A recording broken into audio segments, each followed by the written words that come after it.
Following the return of the core flames of reason and death, Aquila is the only Titan that we still need to campaign against. Finan asks us to recreate the past, and he repeatedly challenges the Flame Reaver to hone using the Council with the help of the Twilight. At the same time, in the city, the Flame Chasers fight to following ciphers at this moment of crisis.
Light up the dawn.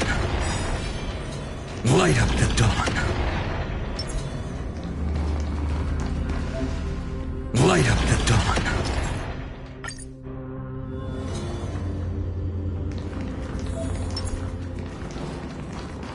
Light up the dawn. Light up the dawn. A day of peaceful repose. Watch this. Flee! Flee!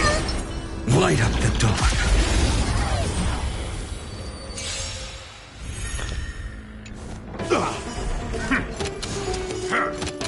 It's time to temper myself.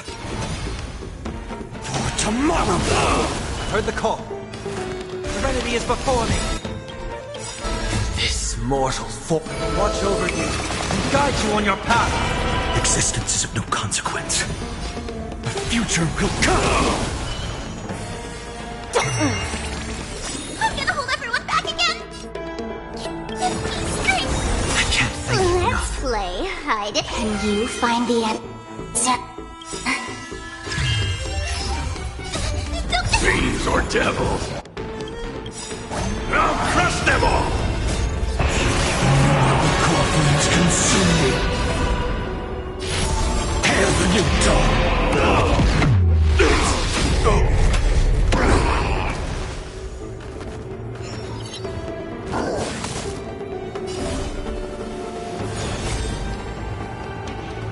Quench the flames of blood!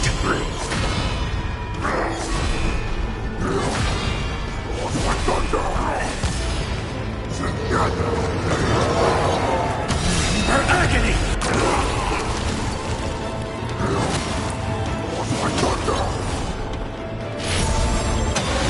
Tear the sky!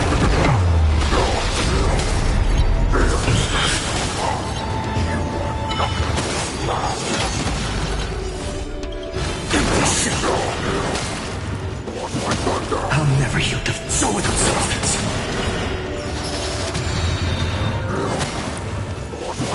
The flames are not strong. Hail the new dawn!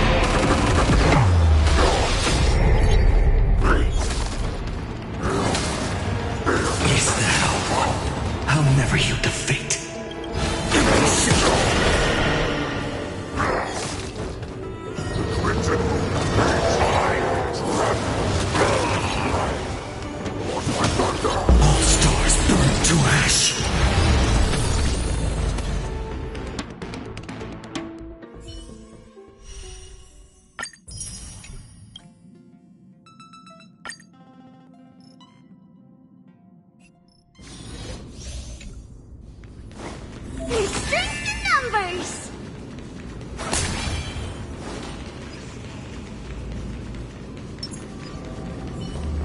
Upgrade configured. Take a look. This is... Watch yourself.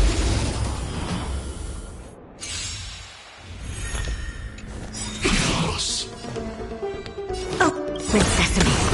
It's coming. Hiding the west wind. Away we go! Oh dear. Curious, endless riddles. Nothing but a void. Time to twirl! I don't have time for games. Do you know who... This big diamond! It's all yours!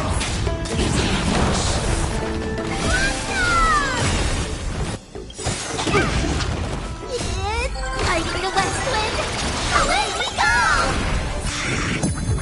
Honored to meet me. Expand your thinking. Glimpse the unknown. Time to twirl!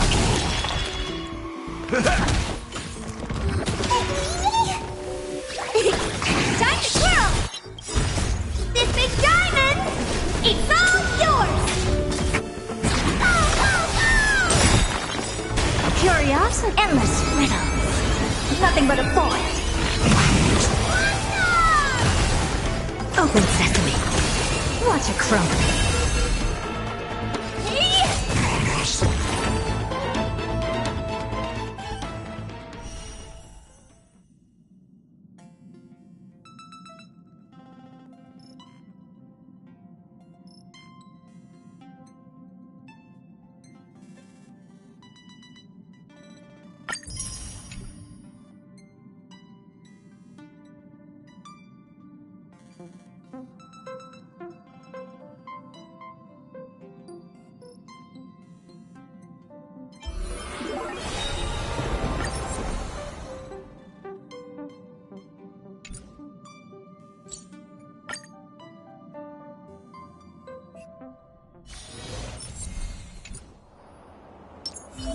A day of peaceful repose.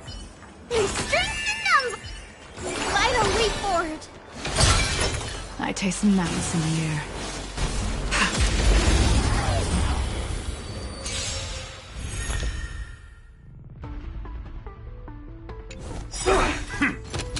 They're lost.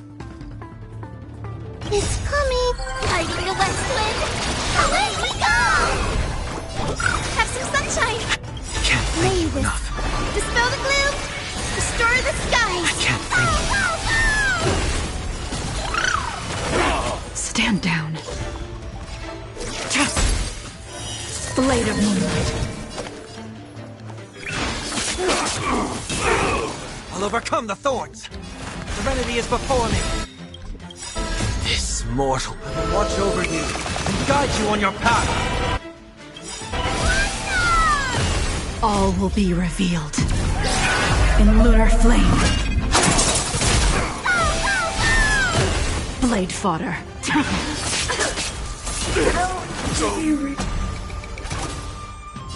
So make up my... We like you! Behold, this symbol of pure... Rise to the challenge. Have some sunshine! Flesh wound. Is it coming? Hiding the west wind! Away we go! Nowhere to run. Red sign. All will be revealed in lunar flame. Flesh.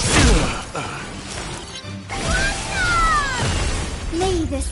Dispel the gloom. Restore the skies. Bear witness.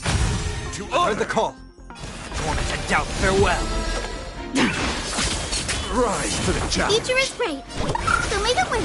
Save it for your own skin. Flesh wound. Let the duel commence. Confess. For big meaning. Rise to the challenge. Serenity is before me. For chivalry.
It's still early. Where to now? Please stay close to us. We need to rendezvous with Lord Dong Heng. We will do everything in our power to clear the path for you.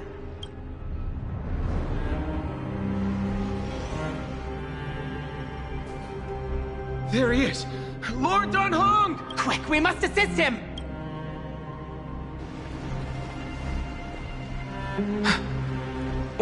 What are you doing here? Where's Feinen?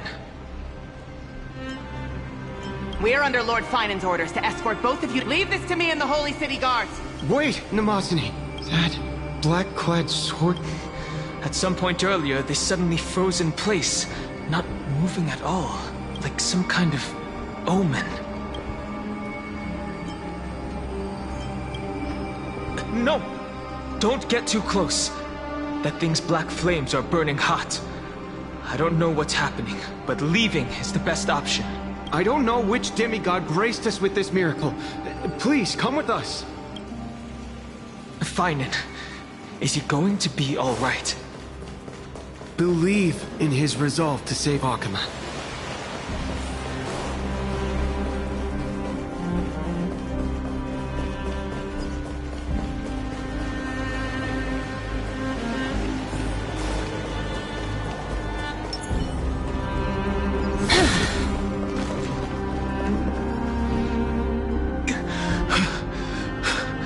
The Flame Reaver isn't pursuing us. Could this really be some kind of divine intervention? We can't stay here for long. Lady Trinan's sentry gate is just outside the city. Let's keep moving.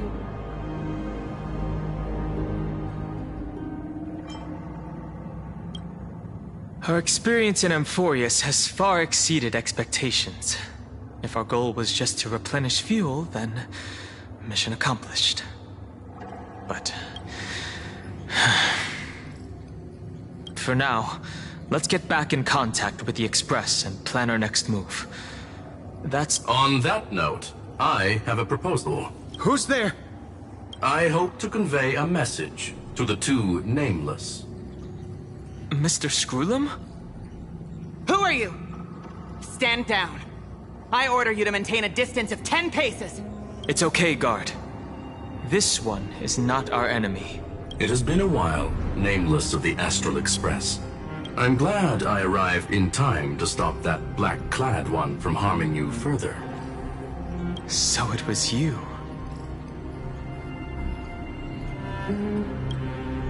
It was fortunate we found you in time. Madame Herta and I were both quite relieved. You two know this Anti-Cathiran? Does he come from the same people as Counselor Lygus? Don't worry, guard.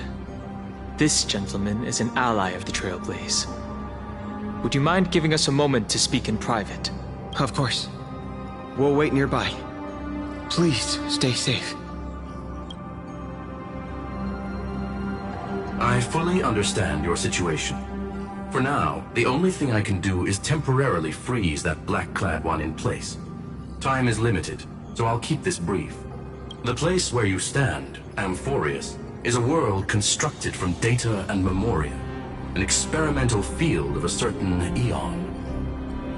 And now, this isolated sandbox world is rapidly falling into a third path. Destruction. Destruction. Conclusion. If Amphorius continues unchecked on this course, a Lord Ravager will complete its evolution and metamorphosis, and emerge from the surging tides. The cosmos as we know it will suffer irreversible consequences. The disaster that this Lord Ravager intends to trigger may be far more severe than the Law Fu's Stellaron crisis, because its goal is the Eon of Erudition.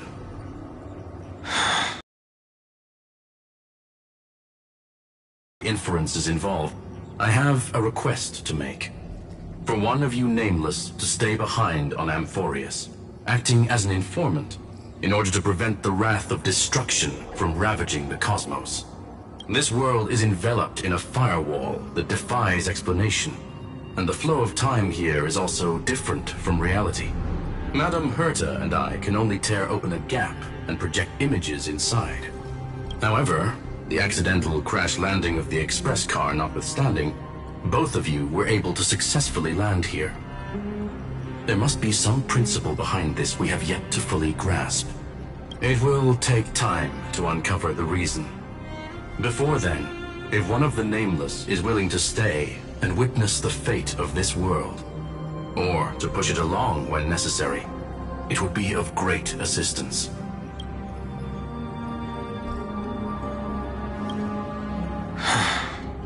Mr. Screwlum, I believe you. So I only have one thing I'd like to confirm with you.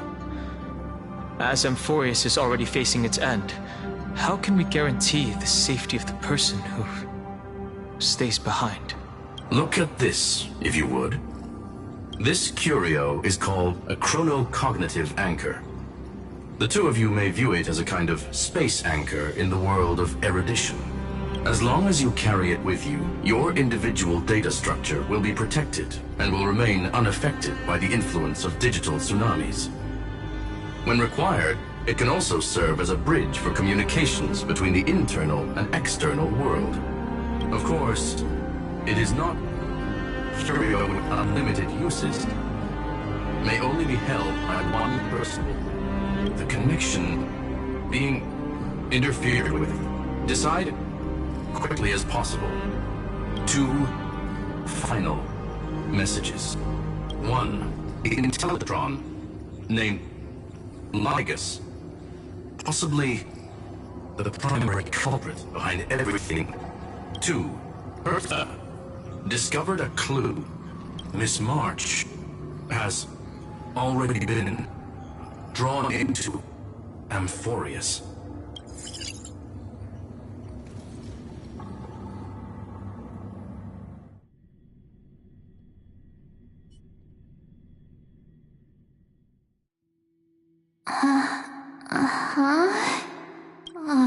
Cold. It's freezing. Hold on. Am I dreaming? This is way too strange. Everything's spinning. And I can see webbaboos flying around. But I was literally just talking to Himeko. How did I... When did I... That's it! She warned me about this place right before Klepoth glimpsed her. Oh no. Have I accidentally walked onto some weird path? Have I done something crazy without remembering? Unless forcing Pom-Pom into new outfits and borrowing Mr. Yang's shoulder massager counts. Hold up. No way! Stepping onto the path of elation can't be this simple. Right? Child of remembrance. Step forth into the depths of the path space. Who's there? Hey, cut it out. If you're there, just come out and talk, okay? You're freaking me out. I can't even think straight. Hold on. Is that a gate? Cast aside your fears. Step forward through the gate of memory. The voice. Is it showing me the way out?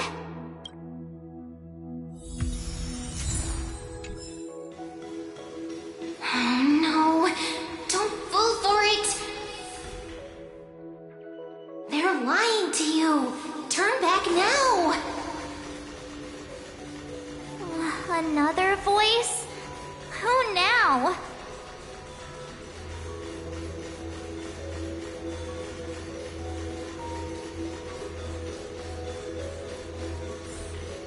Wait, Master Diviner? From the Luofu? Fush? I mean, Master Diviner, what brings you here? And you, Miss Messenger. Do I know you from somewhere? Good to see you again, March. A pleasure to see you, Miss March. That's it! Master Diviner used the Matrix of Prescience to help me search for my memories. And you, Miss Messenger, we met in that memory space. You said to me, the value of your life does not lie in what happened in the past, but in the present and the future. Your memory serves you well. March, I conducted some experiments with the 6-phase ice you left us. Thanks to the Garden of Recollection, the Matrix of Prescience has made a breakthrough in extrapolating the past. Now, we might be able to bypass the obstacles and look directly into your history. The Master Diviner is right. Continue down this path, and you'll be able to find your lost memories at the end. Since we last met, you've grown much alongside the Trailblaze. You should be strong enough now to bear the weight of your past. Well, there goes my Ice Princess fairy tale. I need to know, Master Diviner, Miss Messenger, this isn't just another dream, is it? If this is real, why reach out to me at this exact— The situation is dire. Your lost memories, they're crucial to the Garden of Recollection. She's right. The Garden of Recollection's existence hangs on your memories. The Garden of Recollection. You may not want to sacrifice anything to preserve the garden for now, but in time, you'll understand. Your destiny and the path of remembrance are extremely, closely intertwined. Now go. So, I just walk through that gate? This way, March. Your past awaits beyond the Gate of Memory. Stop! They're just mimicking people from your memories! Don't let those bad people deceive you! The gate. Now it's you two? Hey, guy. March! There you are. Finally. The trailblazing journey just isn't the same without you. Traveling's no fun without you around. Well, duh! What's Team Trailblaze without its star member? Wait a sec. You might look like you two, but... We understand your confusion. The garden's ally. Yes. She helped me— Keep going, March. Find your past. Wake up. And travel with us again. That sounds really... my past and continuing to trailblaze new worlds with you? Trust in yourself, March. It's gotten us this far, hasn't it? Follow us. Let's go through that gate together. Step into your past, March. Find your true self. Wait up! Slow down! Those words sound so sweet.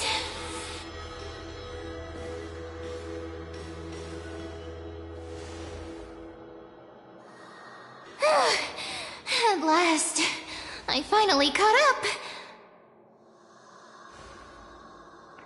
Hey, are you alright? I'll be okay. Just not used to running around. Say, March, got a moment to talk before you make your decision? Wait, that was you? Pushing the gate away? Sending those warnings? Yep, named Cyrene. It means ripples of past reverie. Easy to remember, right? Wait a minute. We actually look quite alike, don't we? Yeah. Your pink hair is just as eye-catching as mine. And we're both bright, pretty, and positive girls. Talk about coincidence. Wow, you're quite the smooth talker. But I can't disagree. Wait, you know my name is March? Have we met? No, but I've witnessed your story through those memories just now. It's incredible, really. We might have more in common than you think. I know exactly what you're going through, which is why I don't want to see you exploited or hurt. You know what I'm going through? I know, because I've been exactly where you are. This empty space has been my home for ages. I barely remember what time feels like anymore. But there's something I'll never forget. Trust me, that gate won't give you what you want. You mean those people? They're lying? Luring me into a trap? Yes, convincing, weren't they? They've studied your memories, using your deepest wishes against you. How dare they manipulate a young girl's feelings like that?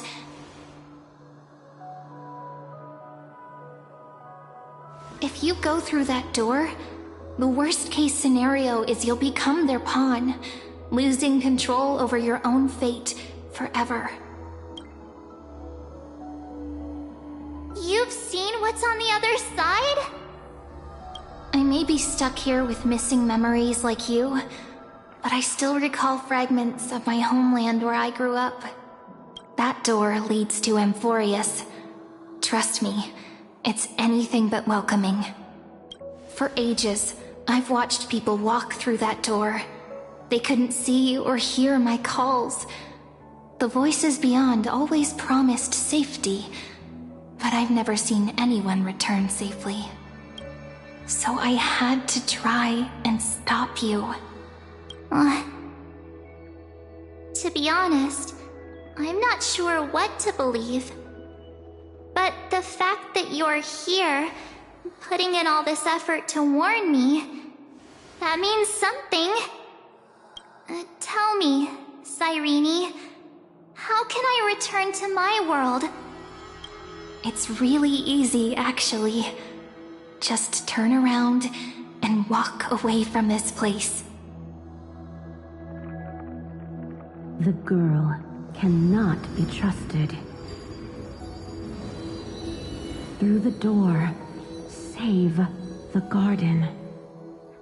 Both of you, children of remembrance. They never give up, do they? But don't let them sway you.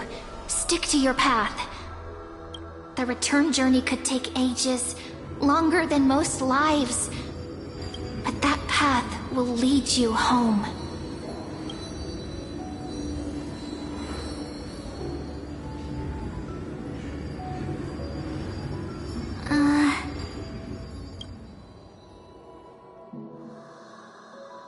Thank you, Cyrene. I know what I need to do.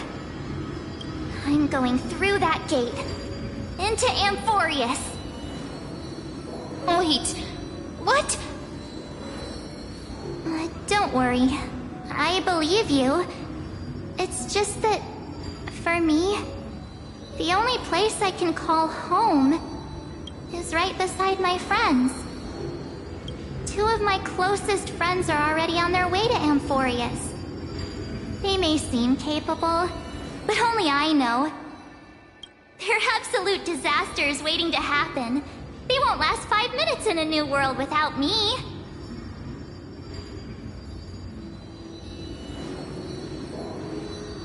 That's why I need to go through.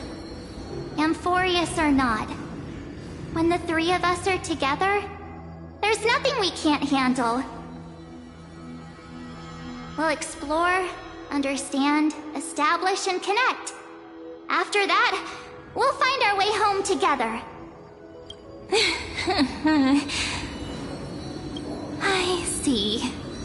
You've got people who mean the world to you, too. that is so heartwarming. March, if that's what you've decided, you have my full support. Birds of a feather we are, looking all sweet and innocent, but with hearts of fire. Oh, stop. You're making me blush. Well then, I guess this is it.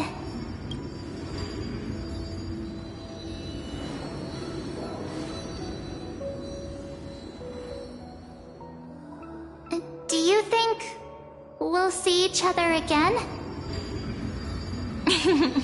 Who knows?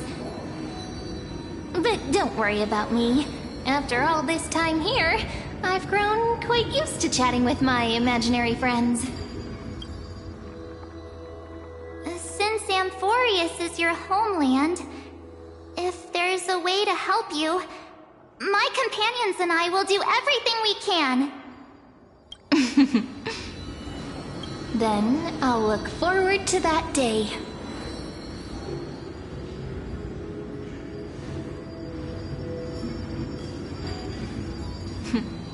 Your story awaits, March.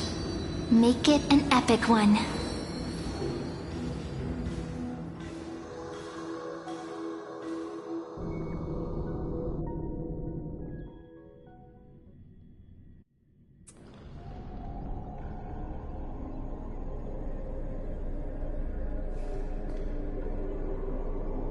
You okay there, friend? Something seems to be bothering you.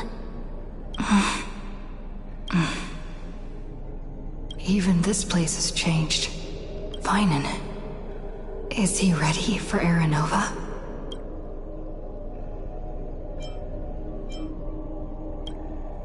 Yeah, we've come such a long way. If what that machine gentleman said is true, if Amphorius is destined for destruction, then I'll stay by your side until the very end. Like how you and Dan Heng treasured the Express. Amphorius means everything to me. Right. Time to see the last core flame restored.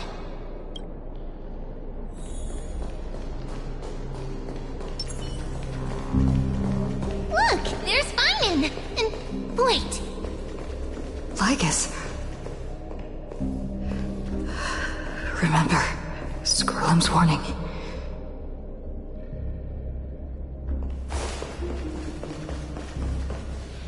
And you, Lord Finan, will wield that core flame to bury this ancient world, plunging everything into the gray unknown. None of that matters now. This brutal, flame-chased journey has stripped away my delusions. I know the future isn't some peaceful paradise with gentle west winds, just waiting to welcome us to step in. If what lies ahead is a mass of chaos, I shall cut through it myself and usher in the first ray of blazing sunlight. Is it truly you? With one last chance to turn back, you still step forward. How befitting of a trailblazer.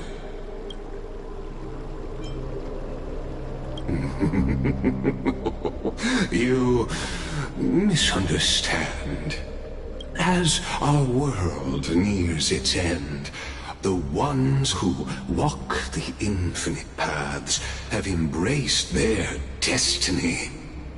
As the Theoros, it is my duty to witness the world's future and oversee this final core flame ritual on their behalf. The trial of world-bearing, the ritual of Aranova.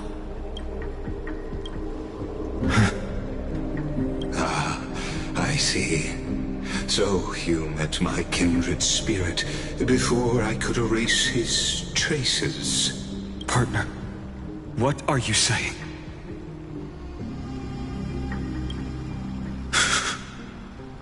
I've had my suspicions. How does a native Antikytheran know so much about repairing vehicles from beyond the sky? Lord Lycus, how much do you truly know about Era Nova? Tell us everything. Very well. I need no longer maintain this Theoros masquerade. You seek truth, Lord Finan, and truth you shall have. As you know, when the old gods fell, someone had to bear their broken pillars to fill the vacant seats. Those who would assume divine authority must prove themselves through trials. Yet, for Kefali's demigods, the possibility of overcoming the trials has forever been non-existent.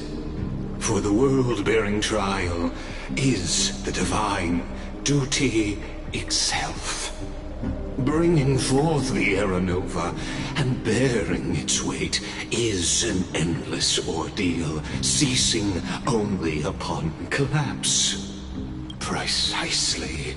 The Era Nova ritual is not something that can be completed in an instant, no, but a long and arduous journey.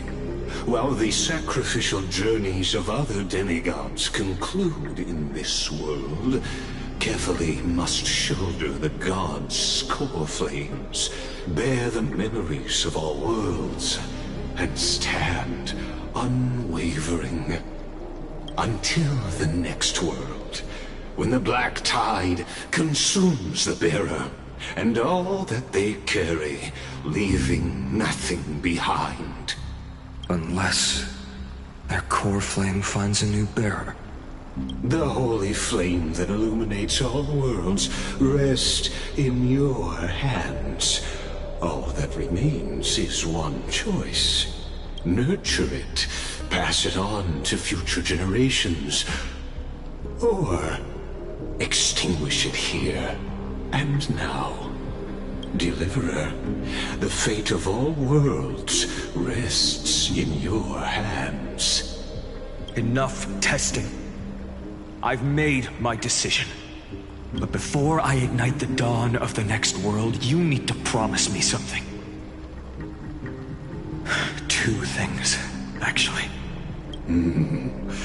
Speak your terms. Promise me this. Professor Anax's vision of the new world is absolute. The world will be reborn from my memories. All souls, living and dead, will return as the first humans, unchanged from their past lives. And my friends, the fallen demigods, they shall transcend the cycle to become new titans. Our heroes shall... Of course. This I can guarantee. Good. The second one. Promise me the Trailblazer can return safely to her homeland, unbound by Amphorius' loss. My apologies, but I cannot promise this. As you mentioned, she now bears the Time Titan's authority. Her bonds with this world run too deep.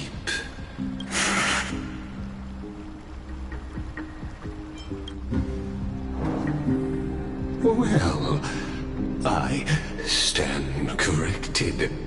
An outsider like her does have ways to defy destiny.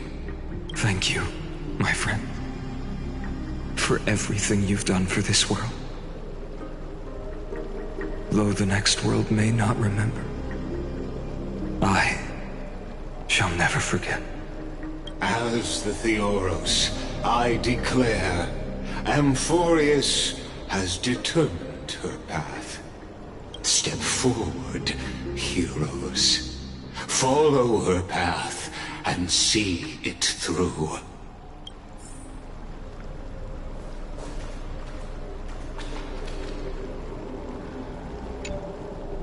Behold, O gods, Amphorius has achieved her victory, and the Era Nova approaches. The Radiant Soul has arrived, having walked through the bustling nights, bearing the golden fire and blood, stepping with pride into daylight.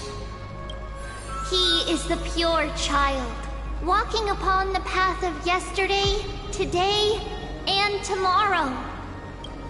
He is the first to be born, first to be named among the nameless. Eternal in form, limitless in reach. He treads the endless night underfoot. Greatest of kings, protector of the displaced, raising humanity's children above their adversaries. The firmament of molten gold courses through his very bones and flesh. The greatest of schemes reveal against his breath and words. In the golden lakes of that beautiful new world, he shall wash himself clean. There. Finish what we first and last wished for. To write an ending unlike any before, for this world we so deeply love. Come, partner. Join me. The time has come for us all to face oblivion, or embark on one final grand journey.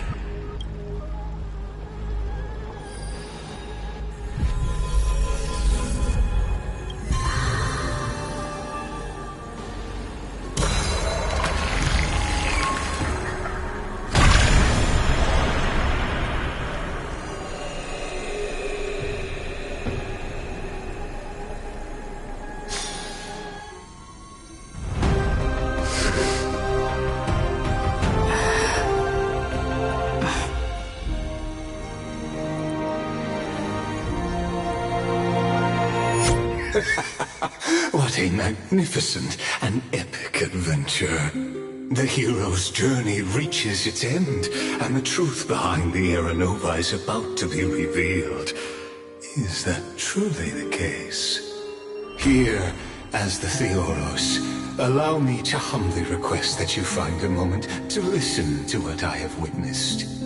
This is about the nature of Amphorius itself. A story of the prime mover of life. My, what a broad topic this is. Where shall we start?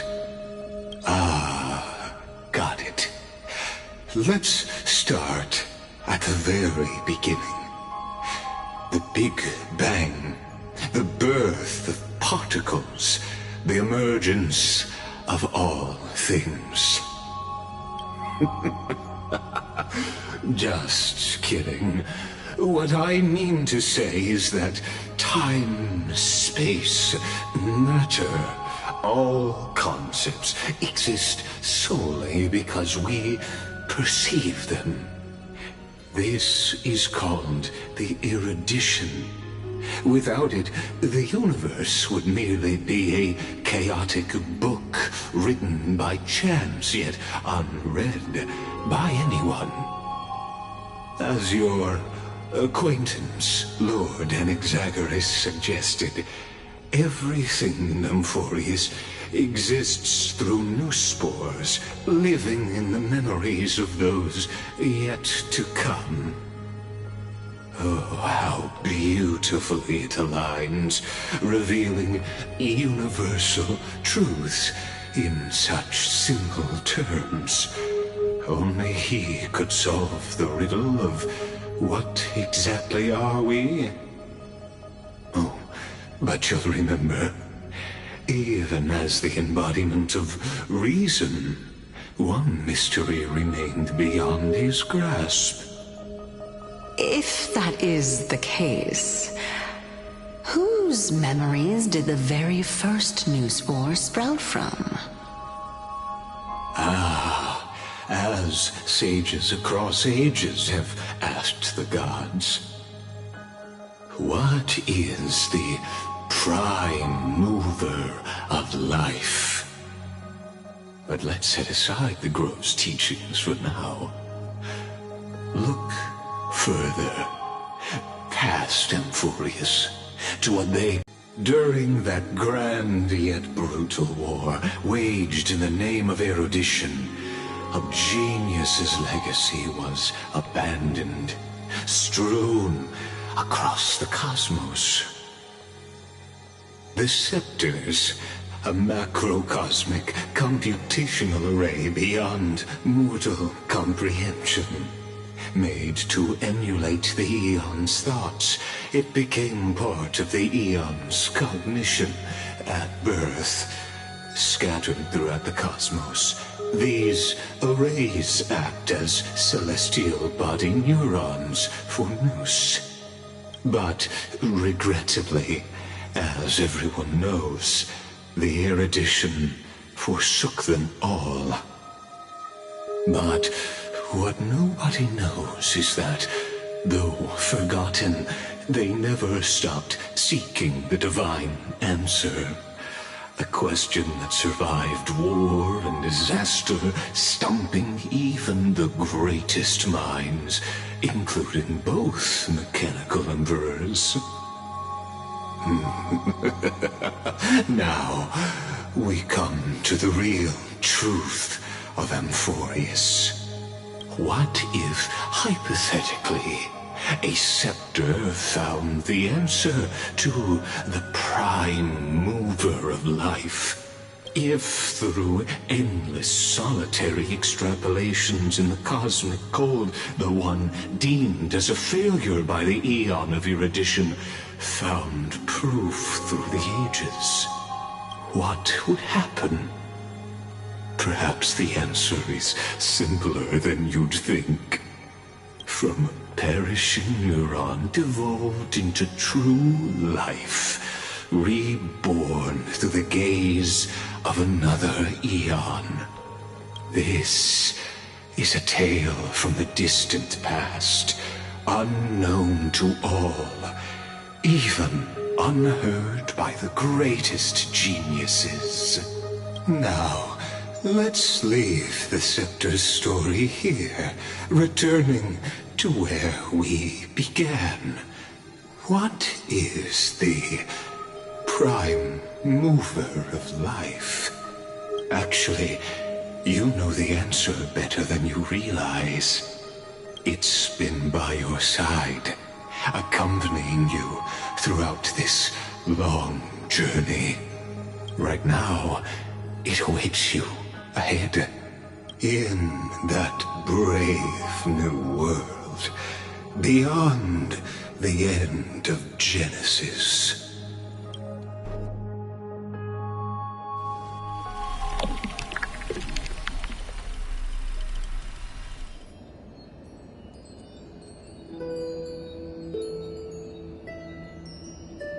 Take this wish with you. Be the one who begins it all. As the prophecy foretold, you will bear the blazing sun until the pale dawn breaks. Continue onward, bearing this world upon your shoulders until the Ashen Hero, the nameless deliverer, ushers in the dawn.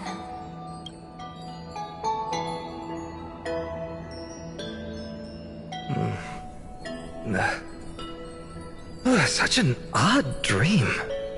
Strange. Like I've dreamed this before, but it all slips away when I wake. Only a voice remains.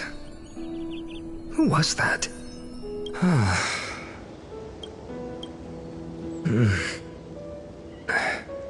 What? Ah, it's you. Whoops, I fell asleep there. What a strange dream I had. It's gone now, though. But look! Perfect sunshine! The day is still young! Let's go find Cyrene, partner. We promised to be there for her oracle card reading today. It's right about time. Looking at you, someone's still half asleep. Tell you what, catch some fresh air first. I'll hang around here.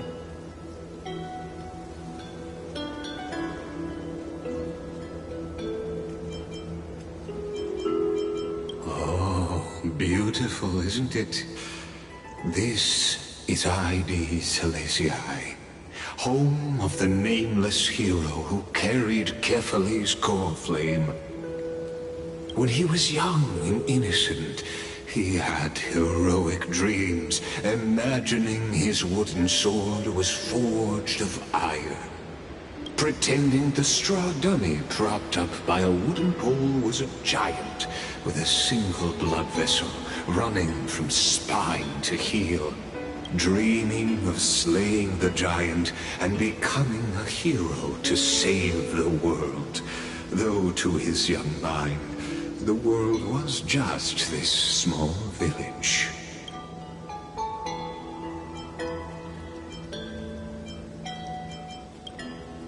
Witty, as always. But this is more than just a funny story. It's the start of his path. These are his first memories. Rather than watching, why not join in? Think of it as immersive theater. Become his lifelong closest friend, witnessing his hero's journey from the best seat in the house. As the nameless hero whose unwavering guidance shaped Finan's destiny, yet whose name was never recorded in Amphorius's history.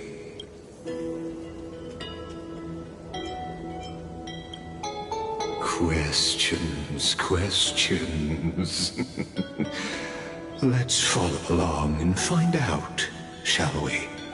Many mysteries lurk in this village beneath the veil of Evernight. Your questions will find answers as the story unfolds.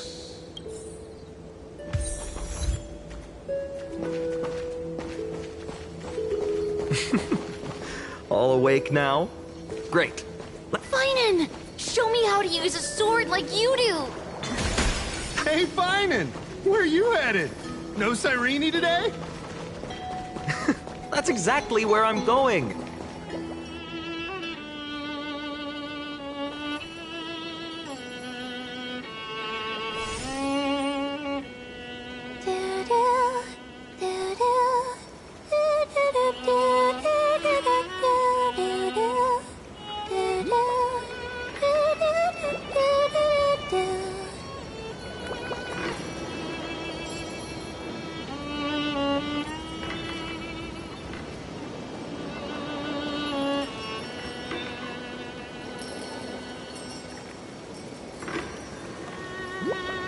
Found you. That...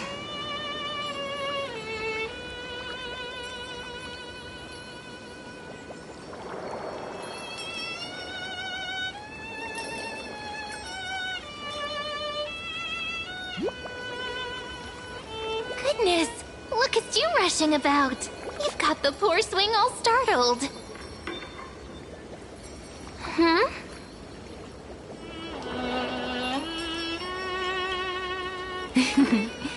I knew it was you. Something wrong? What do you see?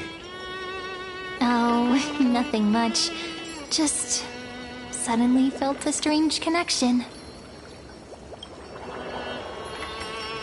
Look at you, leaves in your hair. Were you sleeping in a tree again?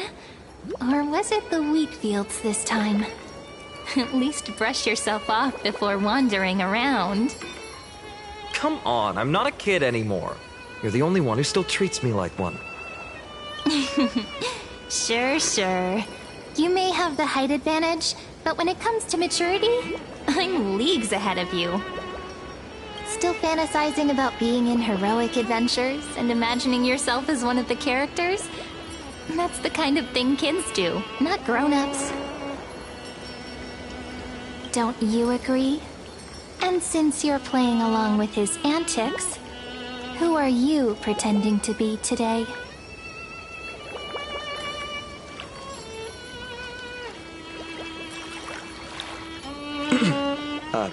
Today, she's going with Stellaron Hunter. Stella Heart Hunter? planning to steal someone's heart, are we? Switching roles again?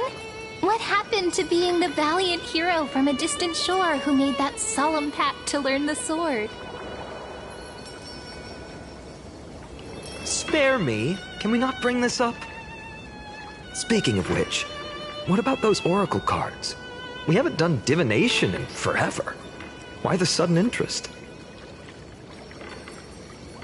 I was just about to tell you. Earlier, while napping, dream calling out for something. Wait, you had that dream too? Yes, you too? That would explain this lingering sense of unease. Which made me think of those old oracle cards I used to play with as a kid.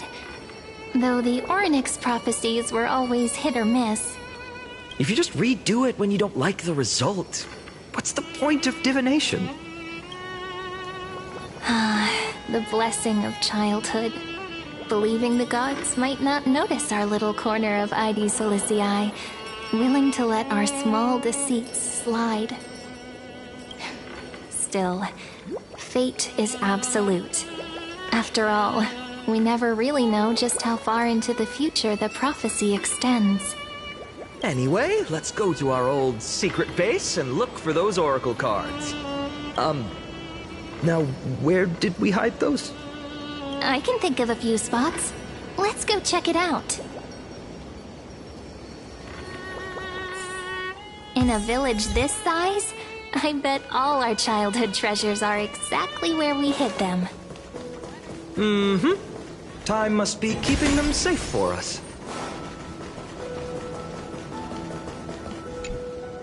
In the sunlit barn, amid the scent of ripened wheat, they found various fruits hoarded by squirrels. And a wooden figurine, missing arms and legs. My unfinished little soldier? After all these years! Hey, this is the one Mrs. Pythias confiscated. Finally back in my hands. Finan, Cyrene, where are you two headed? Speak of the devil. Mrs. Pythias, is school out already? No classes today. This morning, I used fallen leaves for a reading, seeking Orynyx's wisdom. They warned of potential injuries, so I gave everyone a holiday. Besides, it's harvest season. There's plenty of other work to be done, even without classes. With you being our only teacher in Ide Silicii, you must be working so hard. Anything for my students. I don't mind the work. When you travel far from here, you must visit the Grove of Epiphany for me, to see what a true haven of wisdom looks like. By the way, what are you looking for in here? You've been searching quite thoroughly. Thank you, my friend. Time to take our soldier home. All right then, I should be going. It might rain tonight, so don't stay out too late. So this is where the wooden figurine you carved during class ended up. And here I thought I knew all your hiding spots. To be honest, I'd forgotten all about it myself.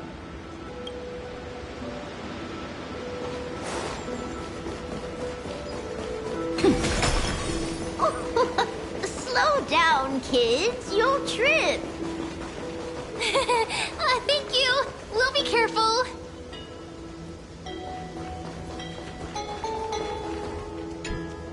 It's mine. I caught it fair and square. You did not. It's mine. Finan, Cyrene, come quick. Look at this huge bottle I just caught. Give it here. My rod, my catch. I only let you borrow it, remember? What's got you two so worked up? Here, show me.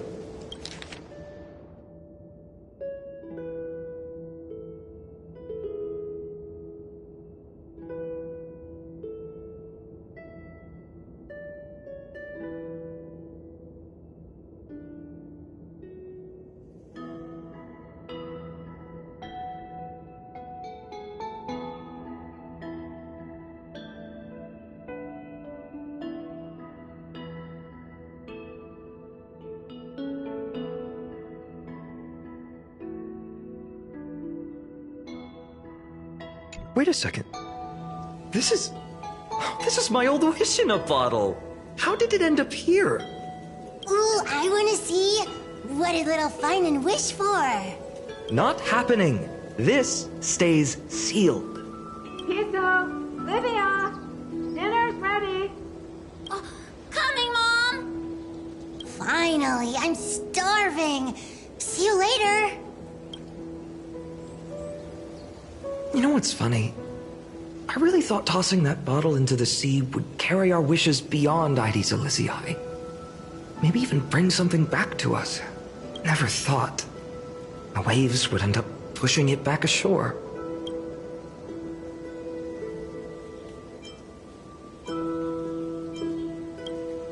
Don't bother. It's just some silly childish nonsense. Nothing worth reading. No sign of the oracle cards. Let's see. Ah, there's one place we haven't checked yet.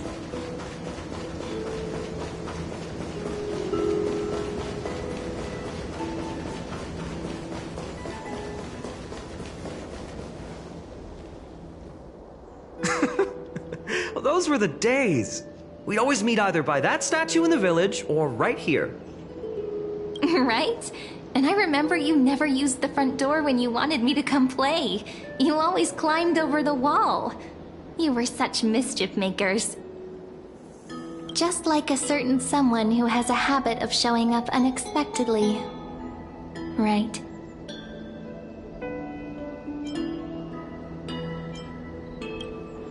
Maybe it's you. Hey, I was just copying those storybook heroes. They never take the beaten path. Still, it's embarrassing. I've been the only one here for a while, and I haven't kept up with the cleaning. With so many spots to check, where should we even start?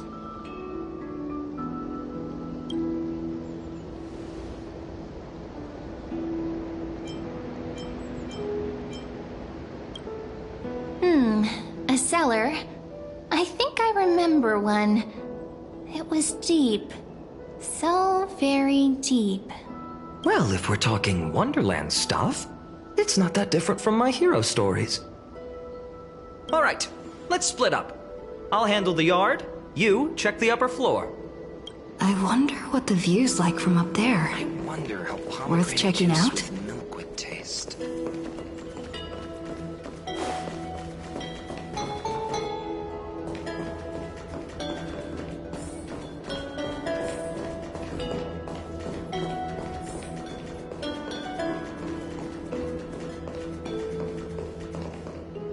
The girl before you carries an air of mystery, her secrets elusive, yet her demeanor toward you is exceptionally warm. You can't help but wonder, could there really be some kind of mental connection? The view here hasn't changed a bit. You know, besides the swing under the big tree, this has to be my favorite spot in all of Aedi Silicii.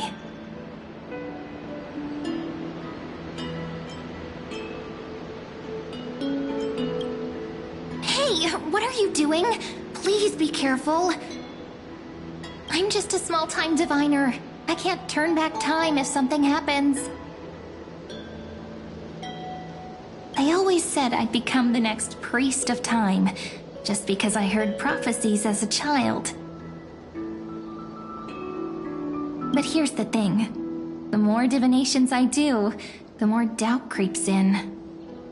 I want to believe the prophecies, but actually leaving Aedi Silicii, where will that waiting ship take us, I wonder? Here they are, the oracle cards.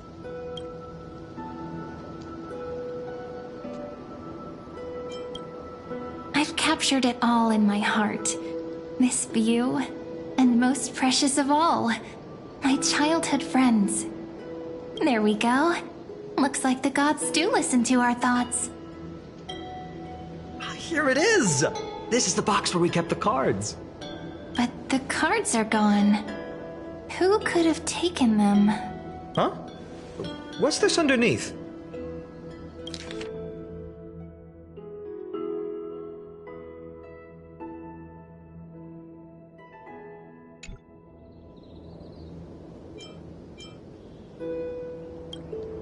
Hey, don't go changing the words. I see now. Those sneaky little ones. So that's what they've been up to. Ah, the ones from Remembrance Maze, you mean? Yep. Let's head to the back of the courtyard.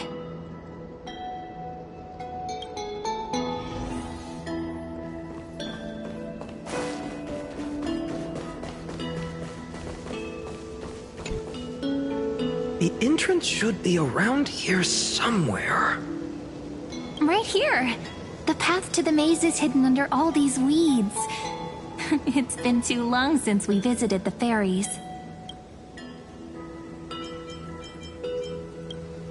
Did you forget? We used to visit them all the time when we were little. All right, let's do this. These weeds need to go.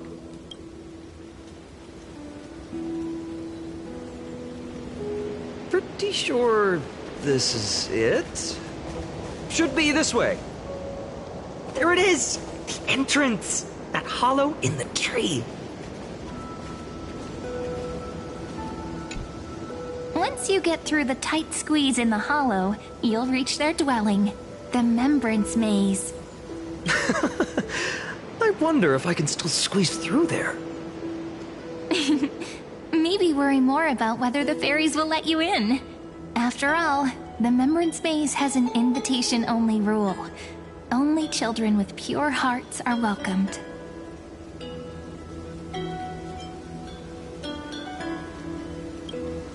Lead the way then, partner. Regardless, how about we try getting through the hollow first? After you, then. What? Oh, sure, I'll go first. So hasty, as always. Looks like it's just us now. Care to finish that chat?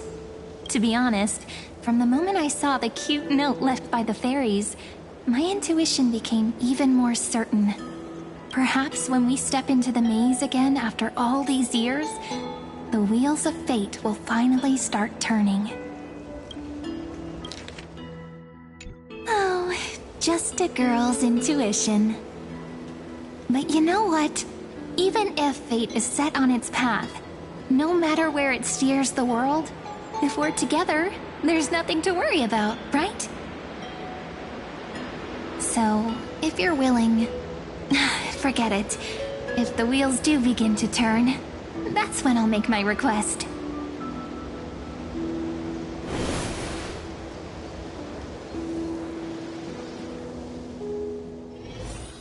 I made it! Oh, that wasn't easy. I can't remember the last time I came here. Wait a minute. Are you? Whoa! Look who's finally back, Memmy! Snowy, you've grown so tall and dashing. I couldn't even tell it was you at first. We had to grow up. Sometime. But look at Rini. She hasn't changed one bit. How fascinating. Perhaps I'm like you, Rayleigh Mem. Just another fairy of the maze.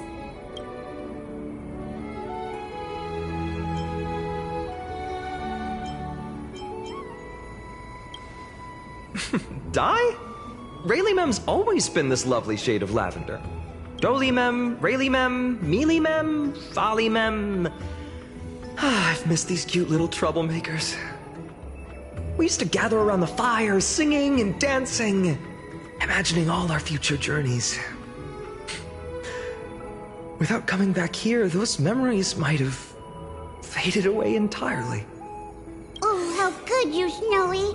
You swore you wouldn't forget about us. But you were gone so long, you almost did! Oh, he's just copying those bards from his stories, being all melodramatic. He couldn't forget about you all, even if he tried. Actually, we're here for the Oracle cards. Have you seen them? Oh, the Oracle oracle cards. Right. The chief asked us to get those. Chief? You mean Dolimem? What do they need the cards for? If they want a reading, they could just ask me. Oh, I'm not sure. But Chief specifically wanted to meet with you all. Let's see. They should be... That's it! This way, everyone! Watch your step. The trunk's slippery.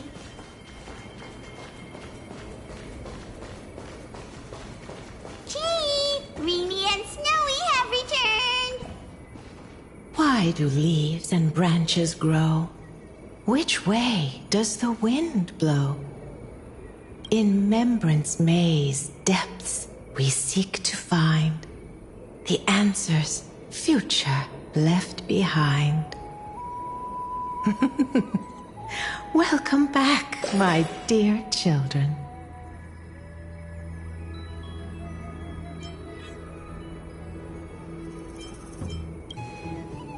How about we hear what the chief has to say first, my impatient friend? Oh, Chief, you haven't changed a bit. Still so full of life. Oh, no need to fuss, my child. You haven't forgotten, have you? As long as our songs are sung, the children of the maze will live on. Just as our paths stay forever linked. Here, take it. I'm sorry I had to resort to such methods to bring you here. My book of oracle cards. Thank you for keeping it safe. You know, you can always just ask if you want me to divine something. Still, bringing us here like this after so long. Is something wrong, Chief? Yes. The Veil of Evernight whispers to us once more. It tells of a new fairy who will soon enter the maze. Indeed, every time a new fairy arrives in the maze, it means that beyond the veil, in the vast lands far from Ides Elysiae, a great calamity is on the horizon. But if that's the case, our journey... will have to be cancelled. If disaster's coming, we should stay in Ides Elysiae just to be safe. That's a good point. But what difference could Cyrene and I make? We weren't planning to be gone for long. Just enough time to hone our abilities. Finan would train in Castrum Kremnos, while I would seek the Fake Titan's blessing in Yanisopolis. Then we'd return to Ides Elysiae to help keep our village safe. It's okay. I can still practice my swordplay here. Some things you can learn on your own. Well, probably. That's not very convincing. Here's a thought. Let's have Cyrene do a reading. If fate wishes to show us its path, we might find some peace of mind. But what if we don't like what the cards tell us?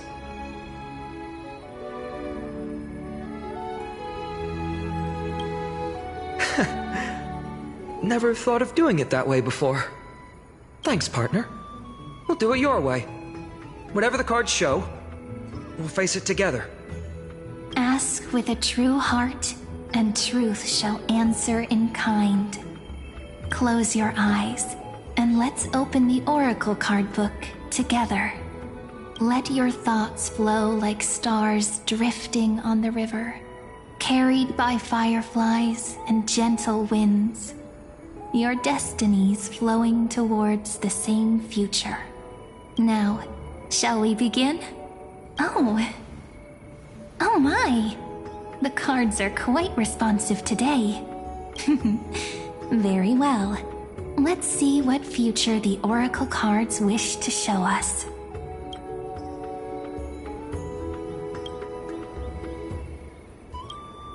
Behold, The Weaver. It connects the romantic threads of the chrysalis of gold, weaving all destinies into golden silk that flows toward the most brilliant, magnificent future. The dance of thread and blade set the stage. So shall it end as gracefully as it started. Such elegance.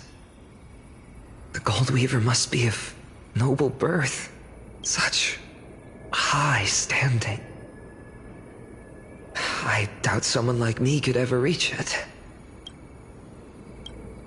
This is the Gatekeeper, who guides people to their true path among myriad passages. We have surrendered our countless senses, dedicating ourselves to the sacred whispers within the temple. Wait. It almost feels like I can hear the echoes within a temple. And are those children singing? It feels overwhelmingly solemn, yet strangely comforting. The ruler stands for discipline, authority, and glory, but frequently also points to isolation and warfare. Even should you pledge your loyalty to me as the last sovereign, the glory shall be mine and mine alone. He who has slain a king can no longer bear the title. Let the withering lion walk his last path alone. Is this showing us a ruler who forsook their people? Stories of such bloodshed like this feel so different from Aedes Elysiae. But they sure can stir the imagination. Ah, the Traveler. Our little trickster. Always hiding behind other cards, disguising itself. What a rare catch. Over here! Or perhaps here! Gotcha! You'll have to be quicker than that. A teasing voice. Just like a child playing hide and seek. Surely only a master of mischief could pick up this card.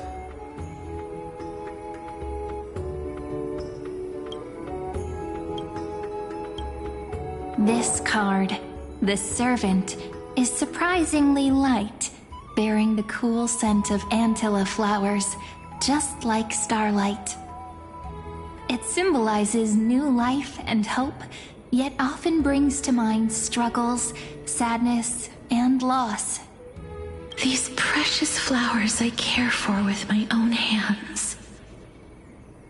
Are they destined to bloom only in death's embrace? It sounds so solemn, yet tinged with an inescapable sorrow. The humble healer may seem gentle in hue, but its courage matches any other, strong enough to melt even the coldest ice. I will do my best to help you mend all fractures and let sunlight shine on every corner of the world. Make a pinky promise with me. No more going back on your word. Hey, this card really speaks to me. It makes me want to protect as much as I possibly can. Still, protecting everything, everywhere, seems like a dream. What amazing power would you need for that?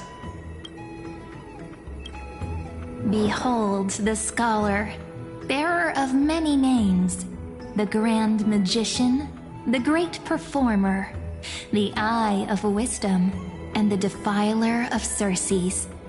Oh, there's just one card. With all those titles, I was expecting a whole deck. A Dromus draped in finery will suffice. It's succinct enough to best summarize my true nature. Wait, what's with that condescending tone? It's almost as if it knows what we're about to say.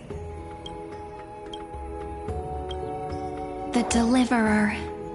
According to the tripartite prophecy, this card means absolute harmony and perfection. In fact, it's the only oracle card without a dark side. What, no divine whispers this time?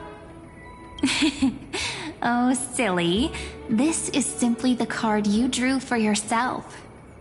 The sleepy village of Aedes Elysiae, in just one fleeting moment, welcomed an array of legendary figures. The Weaver, Gatekeeper, Ruler, Traveler, Servant, Healer, and Scholar. Their stories and wishes showed the village boy glimpses of a world larger than he'd ever imagined. They brought tales of raging battles, of cities crowned in holy light, and of wonders beyond his understanding. Each story so far removed from his simple village life. Once, these were just images on his friend's oracle cards, and yet destiny now stirs in resonance with the maze. And now, they are right in front of one's eyes. The Deliverer? This card again. Ah, my child. It seems you're destined to bear the wishes of many, to answer the world's call. Bear their wishes? Yes, just like Kefali, standing eternal atop the mountain. My parents, they only wished for me to grow up, well, to help around the village, stay out of trouble. Mrs. Pythias wished for more books in her little schoolhouse, wanted us to all learn and grow. And little Piso, he wants to grow up strong like its father, to become a hunter. Is that my purpose? To fulfill their wishes? Perhaps. For a true deliverer, such wishes are but droplets in an ocean. After all, Kefali bears the weight of the entire world. Right. How could any human possibly measure up to a Titan? I wonder too. Perhaps... What's this? What you see are futures written in the cards. Or rather, the people you'll meet on your journey. Sometimes, fate can guide us when we're lost. Let's consult fate itself. Maybe then we'll know why we must take this path. And learn just how many burdens one must bear to become a true deliverer.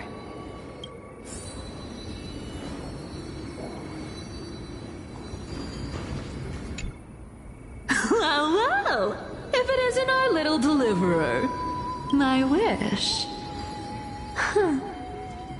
Just let me wine and dine and soak up the sun for another millennium or two. I mean, what's the point of dying rich if you never lived rich? Right, Princess Homebuddy? Cypher, that's not how I see it. My one wish is to find that missing piece in my life. To feel someone's embrace once more. That warmth. I've felt it before, and it's my dearest memory.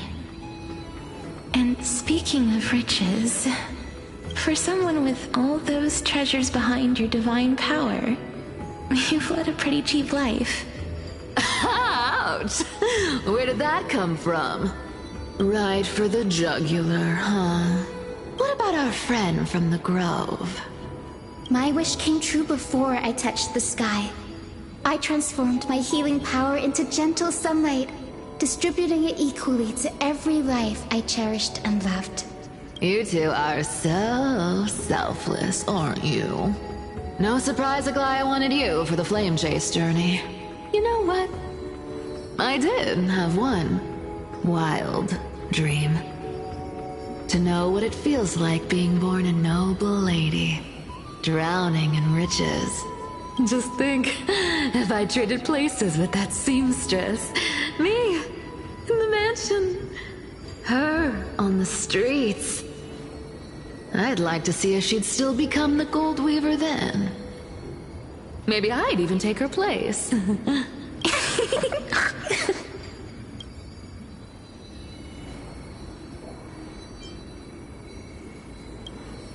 I can't disagree with you.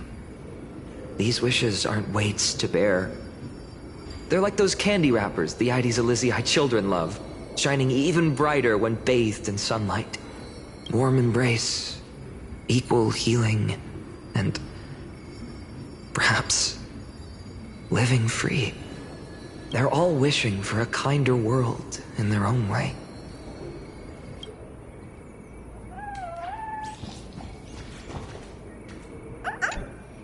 Personal wishes? I have none. Only the Aranova matters. The world's rebirth. Yet, if I am to weave a new era, then it may be one where kindness and her cleaners shall never tread. These crawling parasites have no place in Akama, especially not under the deceitful claim of human rule. That noble lady? The way she speaks, it's like ice in my veins.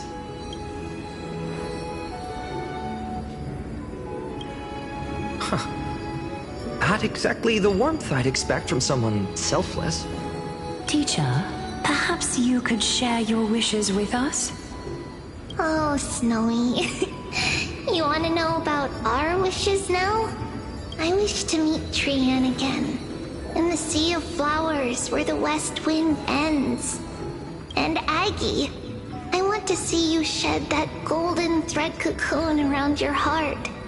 Just once more. Smile at us again like that bright-eyed girl in white who stood before the Yanisopolis temple. Finally, I pray that the footsteps of lost souls no longer wander aimlessly. Instead, replaced by the bright songs of prayer. Are we wishing for too much? Well, let's say these 3 wishes represent Trian and Trinan too. Those wishes are truly wonderful. They even stir something deep inside me. Then we can rest easy, because only you can make these wishes come true. Only me? Mark these words, Snowy. See you tomorrow.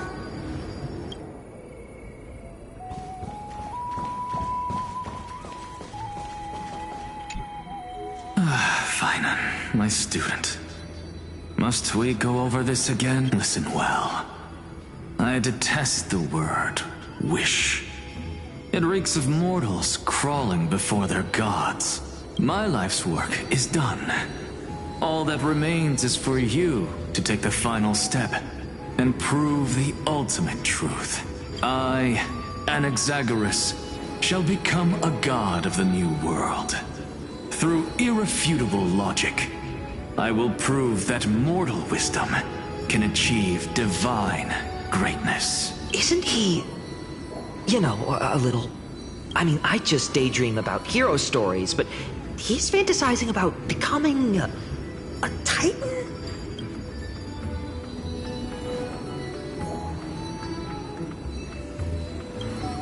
Well, that's something.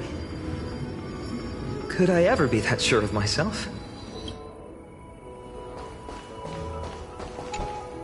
Finan? Since when did you become so timid, asking such juvenile questions about wishes? What's that supposed to mean? What's with that condescending tone? No way I become friends with this half-naked show-off, right?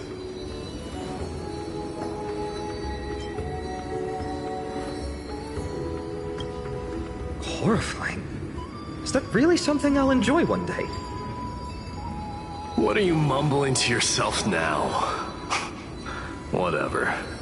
The wishes of the Kremnon warriors are done, but I survived 1,000 deaths only to fall to a coward's blade.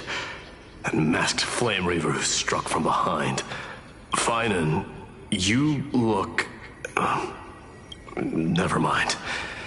That blank look tells me you're completely lost. My wish is simple. One honest duel, face to face, blade to blade. Then I'll strip away that mask with my own hands. Nothing but violence and vengeance. This person's wish is nothing short of brutal. Still, those eyes burn with the noble pride I've read about. This wish, I shall not forget.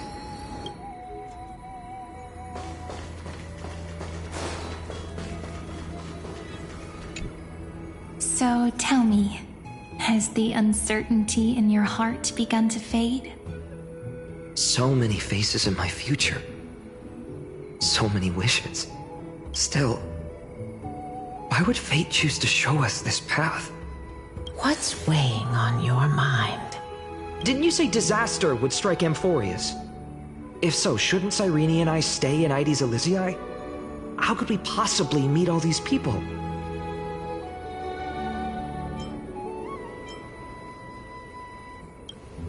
If that's true, then who will protect everyone in Aedes Elysiae? Cyrene, may I have that Deliverer card? Of course. But why?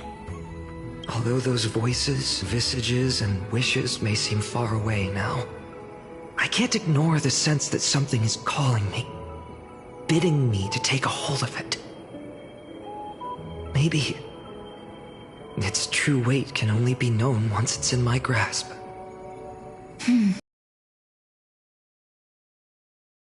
Accept this gift. Oracle cards carrying time's wisdom, blessed by Orynyx. May they journey with you, become your memories, and spark rippling waves of change in times to come. I'll hold these words close to my heart. But now that I'm holding them, they don't seem all that different from ordinary playing cards. What? What's happening? Everyone, we've got big trouble, Mimi! Burning, smoke everywhere. It's all coming from beyond the maze. What's going on? It's here. The seeds of disaster have already taken hold, sooner than we had foreseen. This time, not even the Veil of Evernight could shield us. You mean Aedes Elysiae will be swept up in the prophesized catastrophe? I'm afraid so. My children, take shelter in the Membrance Maze. One step outside, and this horror will consume you both. But my parents, the whole village. You're right. Chief, what are we truly facing? Is this the power of a Titan? This is beyond any Titan. Beyond any danger you could overcome with strategy alone. It's an unspeakable horror that twists all life into abominations that never bleed nor cry. Even Titans fall to its corruption, burning from within until only empty shells remain, knowing only death and destruction. The Black Tide. That's what this calamity truly is. It consumes all in its path, sparing none but the Membrance Maze. Not even Titans can... Yes. So please, don't leave this forgotten realm the gods abandoned. You are the first to uncover our presence, and the only two who can enter the maze.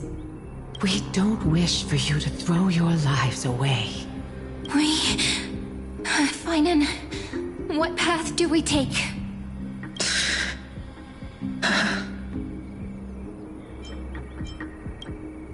I learned the sword to protect those close to me. If I run now, I'll never be worthy of lifting a blade again. Then we know what we must do. Indeed. Our friend is right. We must take action. Forgive me, Chief, but Aides Elysiae needs us. And as her child, I must act. Very well. Make sure you protect yourselves. With me, Cyrene. Join us, my friend. Even without a sword, I'll take a rake. Even with the roughest steel, I'll keep our home safe. Deliverer. The card's truth extends beyond its mere literal meaning. There's another hidden layer within. Not someone perfect from the start, standing high above, casting merciful gazes upon the world, but one who starts small, from a humble village, expanding their world within step by step, learning to save others as they grow. When we were little, I told him I wished this world would never need a deliverer. Now that wish has shattered. Yet I'm glad he's chosen to walk this path. And all of this happened because you believed in him, friend. Shall we? It's only when you're by our side that Finan and that our hearts find their courage. I know you're watching us right now. Aren't you, great hero from the future? Oh, Deliverer. Such cruel irony. Though destined to bear the world's burden, this boy can never become the hero to bring forth the dawn.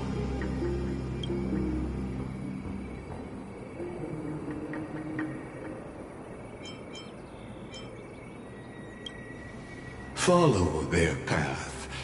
Bear witness as this man, forever denied the mantle of hero, takes his first step on the path to deliverance. Watch this memory play out its final act. See with your own eyes how everything began. Then you'll see why his dream of deliverance was always destined to become this world's requiem. A sun red as blood, wheat fields turning to dust, and in the heart of it all, a village aflame. In that moment, the boy stood in what felt like the end of existence itself.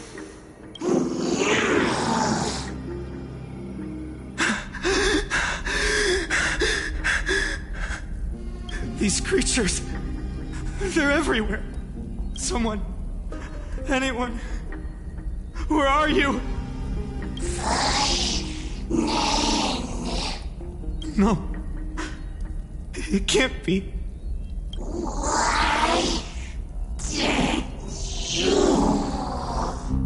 You... Are you talking to me? I don't want to die. Weren't we best friends forever? No. That ribbon. Olivia.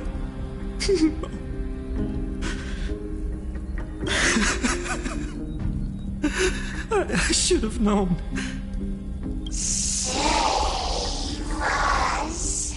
Save us.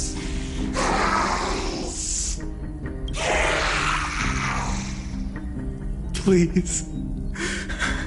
No. Stop. Please stop.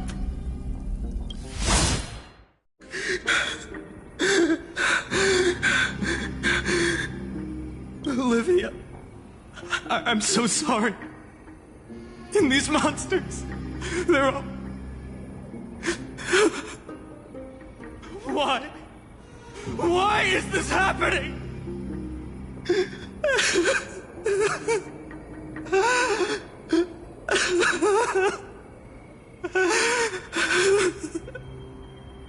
When the black tide arrived, the wavering boy found resolve in his companions, and together they ran toward their first battlefield. In the far-off future, the land of Amphorius would bear the marks of the hero's footsteps. With sword in hand, he would inscribe an eternal mark in the golden epic. And when dawn broke over scorched earth, a boy, covered in wounds, buried the dead one by one. His silence heavier than the earth he moved. His home, his past, his name, all buried beneath the soil. His feet carried him forward, over the pillar of stone, beyond the chalice of plenty, through the deadly fogs of the Hand of Shadow. He wandered without direction, like a withered leaf drifting in the wind, through countless city-states. The smiling visage of the white-haired swordsman was etched into memories. Yet he did not walk without purpose. Deep in his heart, a voice always guided him forward to fulfill the wishes he had inherited, to brave peril, and to do all that was within his power to save those who needed saving. Those words his friends spoke long ago, when his journey began, lingered. Protect those who must be protected. The words were few, but they gave him all the certainty he needed. That's what it means to be ordinary and choose to be more. Onward he walked, until the call of the Flame Chase journey thundered across the land. In the vision painted by prophecy, humanity would triumph over the gods, seize the core flames, and ignite a new dawn for Amphorius. Yet losses are a constant on the Flame Chase journey, where life too seems as small as a speck of dust. Only one who treats the world as their teacher can bear its eventual destiny. Are you prepared for such teachings? The voice within spoke, and he answered softly. No matter. My existence is of no consequence. When the Gold Weaver called, he answered, traveling to the holy city. There the elders met his warrior's spirit, with nothing but scorn, condemning him to the barracks in derision. No one saw it coming, not the world, not even him. Yet, this nameless recruit stood at the gates of legend. And there, at last, he found the ones who would walk his path right beside him.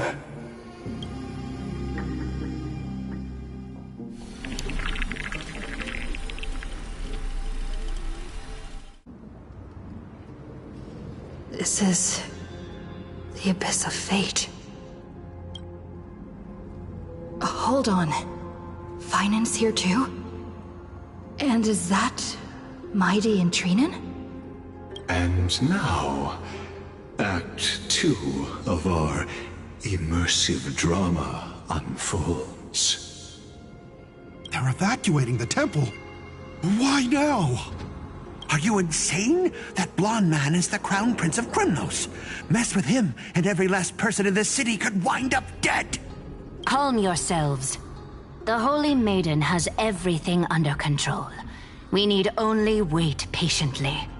Behold, it is the month of Gate, light calendar 4926. The Crown Prince of Kremnos, Midimos, has led his forces to the gates of Akima. As you know, though Midimos was proud, he did not engage in needless violence. He challenged the elders of Akima to a duel, not for glory, but for the rights and dignity of his people, to ensure they wouldn't live as second-class citizens in foreign lands. After Aglaya's mediation, Finan met Midimos' challenge as the Elder's representative. This duel was to change the course of the Flame Chase journey itself. So, as Finan's most important companion, his lifelong friend, please continue to bear witness to his memories.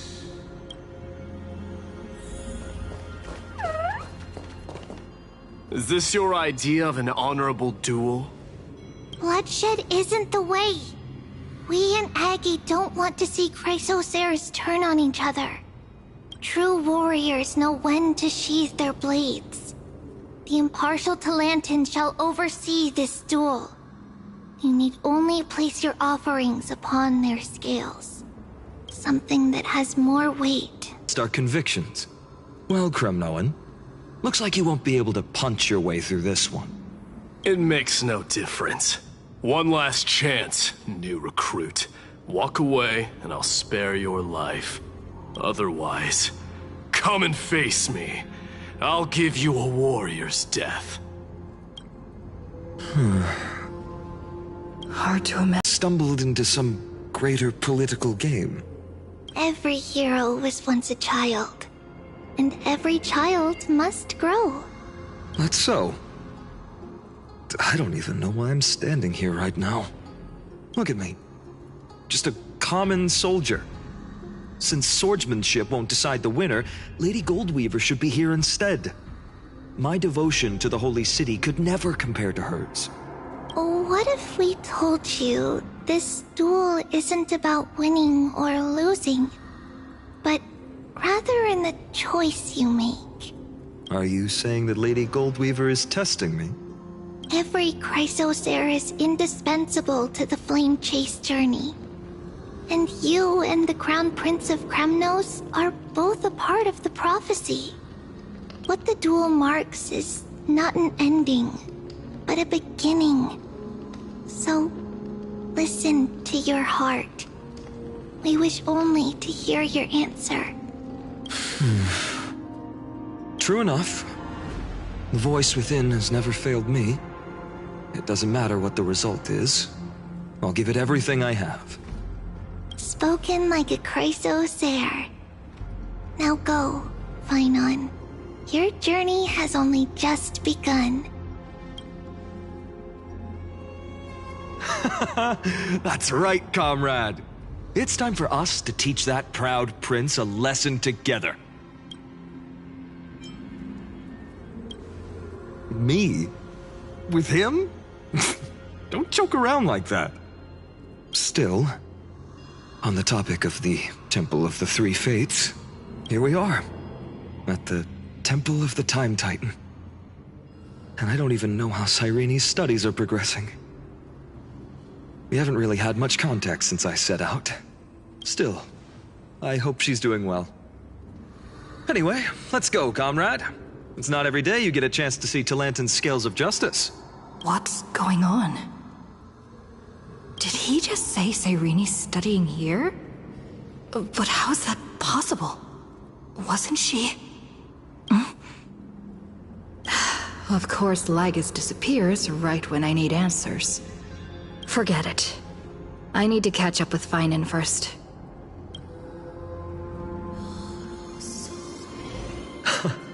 Amazing.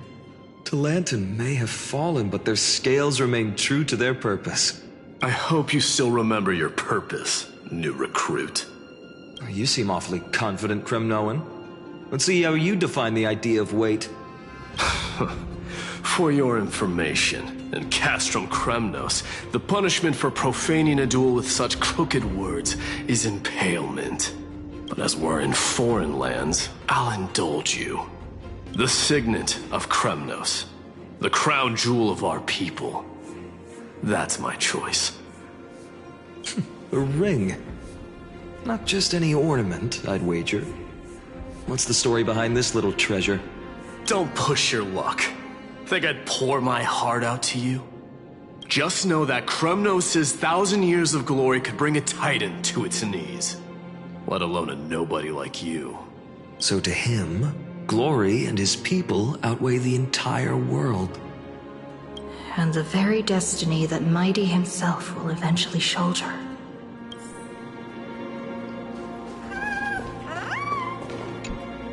Now this is a tough one.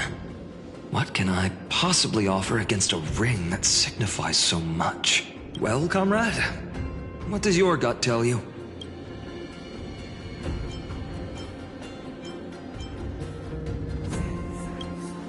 Looks like we really are on the same wavelength. In the end, there's only one thing I can trust. The deliverer that appeared in my life on that day. How ironic. I can't even look at this card properly, much less follow where it leads. Just thinking about how my village was swallowed by the black tide makes my hands shake. The flames, the screams, my utter failure to protect anyone. Speaking rationally, I know it's not nearly enough. Hades Elysiae was just a small village. Its loss barely a scar on Amphorius' face. But here and now, my heart says something else. This card. It's everything I have left. Nothing weighs heavier. Perhaps that itself is the answer. Look, Finan. It's so nice to see you all again. Lady Trinen, Finan, and... hello. Seeing you here sure is a sweet surprise.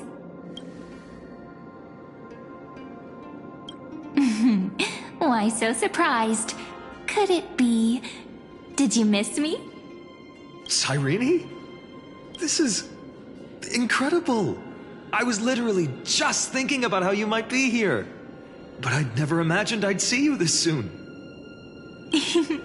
I was supposed to leave with the priests, but then I heard Lady Maiden was with a white-haired young man. I figured it had to be you, so I snuck back here. That's Cyrene for you. Unfortunately, this isn't a good time for reminiscing. That Kremnoan over there... Still playing house, boy? You get the idea. Quite the hothead. You know, you two just might get along. Don't worry, you already know what the answer is, don't you?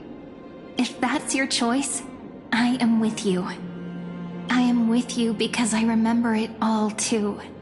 The fields of Hades Elysiae, those red leaves, that little swing of mine beneath the tree where I dreamed the sweetest dreams. And those dear fairies in the Membrance Maze. It hurts so much knowing they're gone forever. The pain speaks for itself. Our hometown may have been just a tiny village, but to us, it was the whole world. But that's not enough, Finan. Not nearly enough. Even though hatred can help people grow and turn a boy into an unbreakable warrior, what you need now is victory. You can't just stack the scales with your past suffering. You have to throw the weight of your future onto them as well. The future? What do you mean? Maybe that was a bit too cryptic for you, but it's actually really simple. Why not have our mutual friend here stand on the scales with the Deliverer? How about it? Can you help us?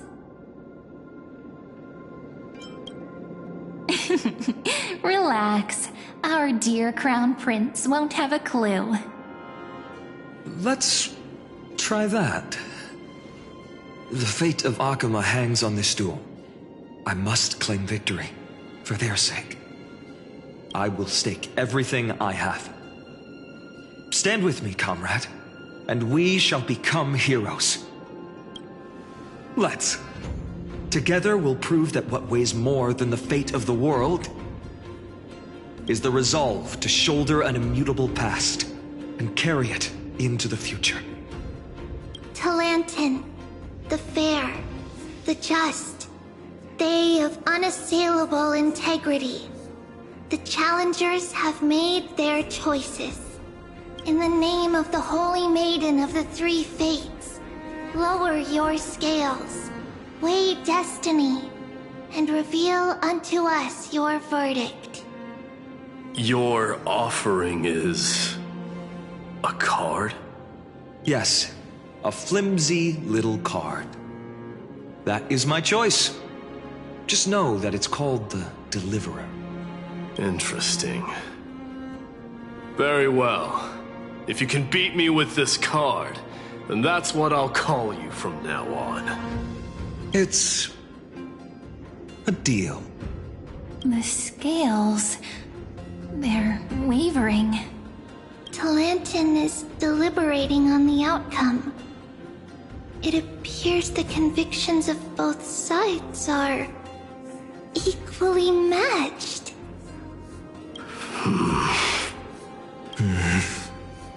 This is suffocating. Like the whole world's weight is on my shoulders. But I believe what my heart tells me.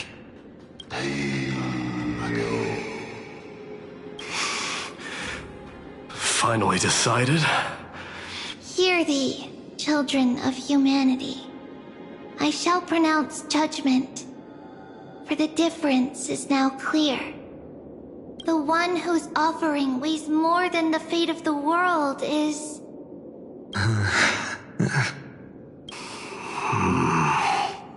one from Aedes Elysiae, the nameless hero.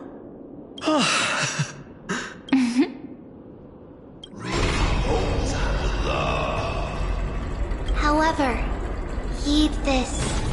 The true weight of conviction originates not from itself, but rather in that which tips the scales. Hope itself.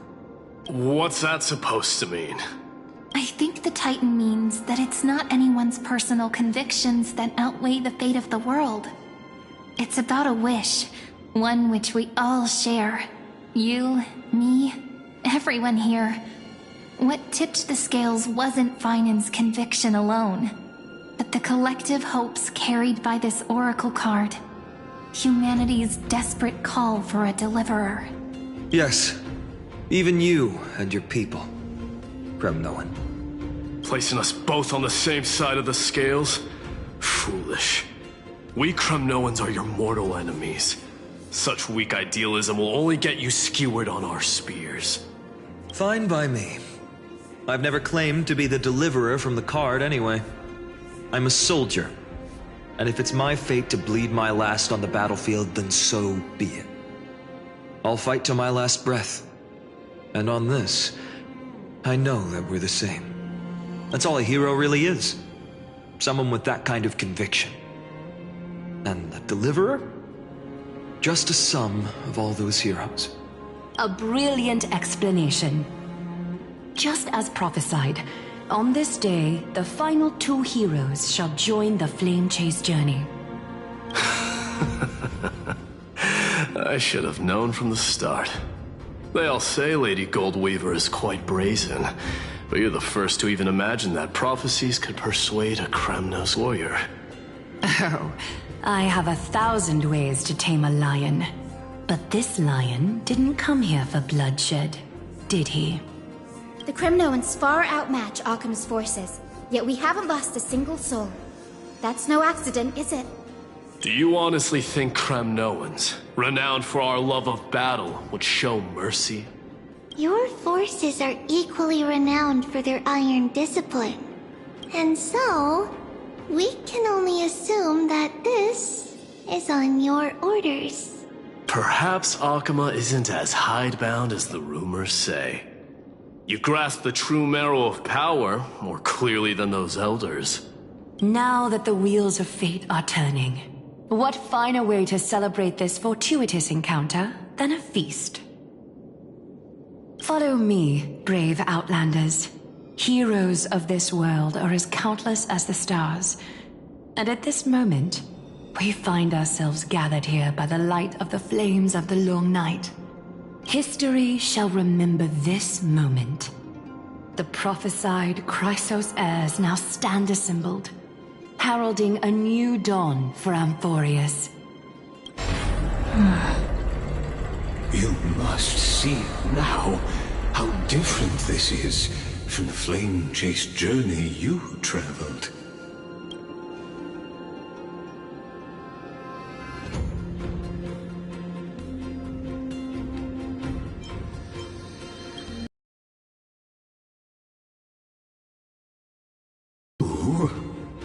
Perhaps the role is not that of a person who really existed. Notice how only two particular individuals seem aware of your presence. Patience.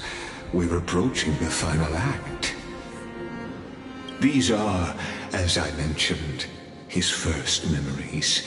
They are of particular importance for the imminent Era Nova. Such as this very moment, as the prophesized demigods gather with Talentum as witness. This is a moment calculated by the gods. What comes after is no different from that which you already know. Some join, others leave, while flame chasers bear their faint light forward through the long night. Ah, come. Your seat awaits. After 13 heartbeats, our heroes will be ferried to the final scene.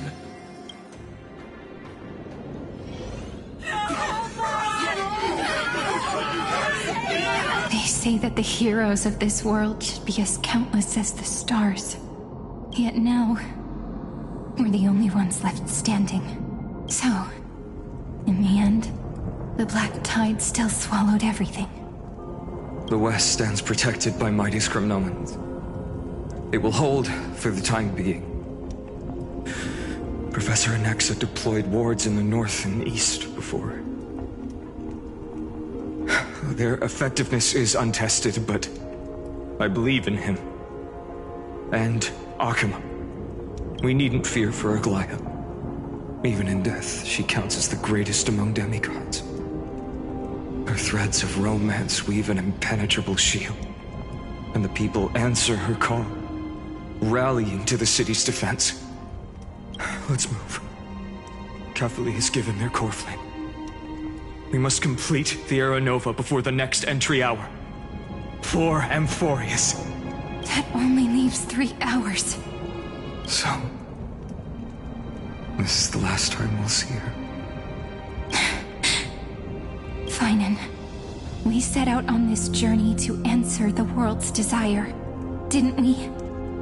That's what it means to be a Chrysos heir.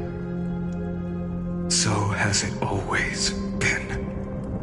Then why? Why must Amphorius' wishes be so cruel? We made the best choices we could, whenever we could.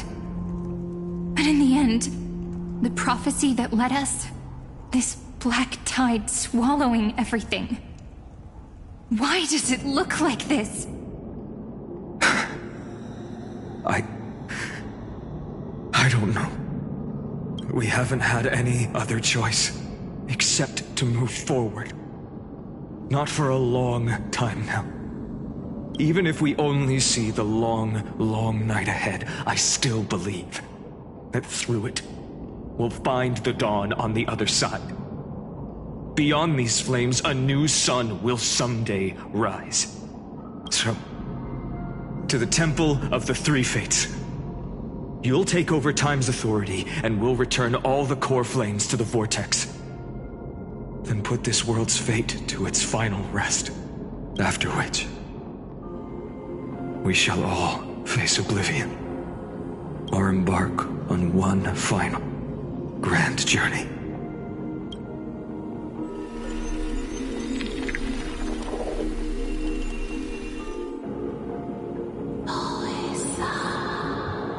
Please forgive us for disturbing your sleep, Orynyx. It matters not. I know fate has run its course. The Black Tide has reached Akama. Amphorius does not have much time left. It is time for the Era Nova. As agreed, I shall present the core flame of time. Ride the river of time. It will guard your passage to the vortex of Genesis. Step through and witness. Professor Anaxa proved the truth of Genesis with his sacrifice. As Chrysos heirs of the prophecy, we were always destined to immolate ourselves for this world. Now, it's our turn. We can't let everyone's sacrifices be in vain. I don't need another pep talk, Finan. After all, we've been ready to fight fate ever since we left the village, haven't we? Yeah. Come. Let's claim the miracle we were promised, and burn away every last shadow in this world. And then rise as the first light of a new world. Light calendar 4931, the third week of the month of Evernight. Welcome, my lady, to the end of the flame chase, and the end of all things. The Titan has revealed the gateway of fate.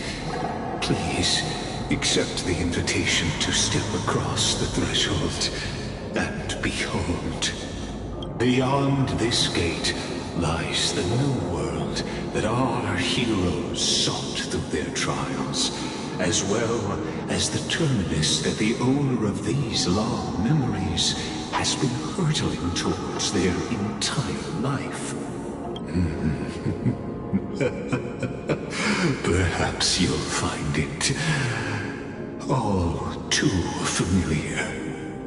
Then you'll understand how the mortal called Finan shouldered the world's weight. How that same burden crushed him, proving that the so-called Deliverer is nothing more than Amphorius' own delusion. A pitiful fantasy that it could defy fate's decree. Please, esteemed one, the answers you seek lie in these non-existent times.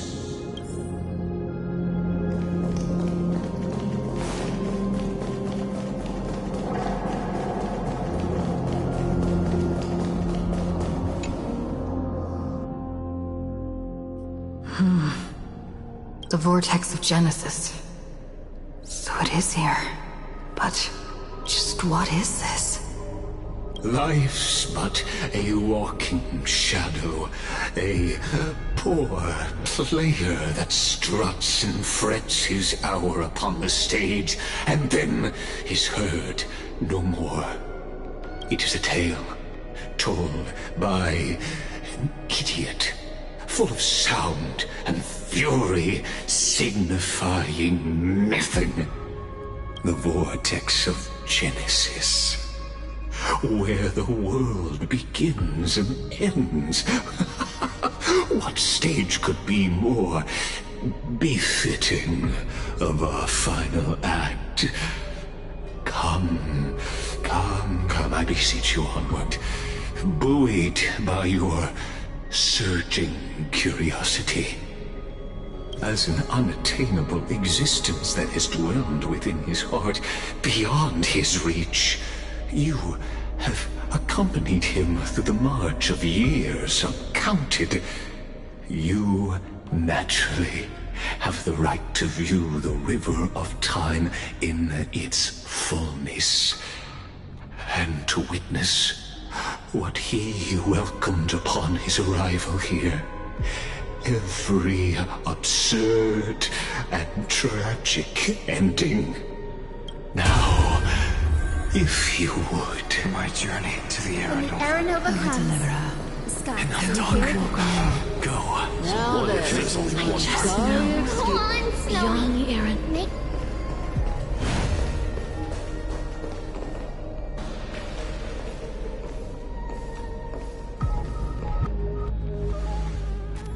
None of that matters now. This brutal, flame-chased journey has stripped away my delusions. I know the future is in some peaceful paradise with gentle west winds, just waiting to welcome us to step in. This will be a romantic story like none that has come before. You think so too, right?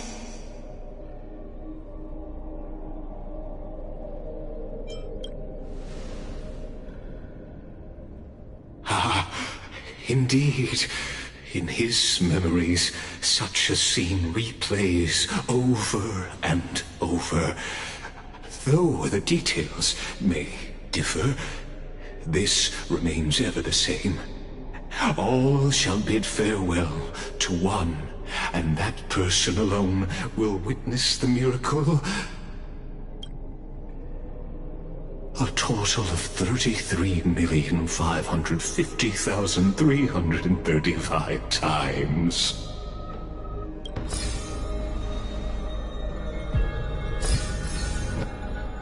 Each is a drop from the river of time, representing the long journey he would take, or rather, a never-ending cycle.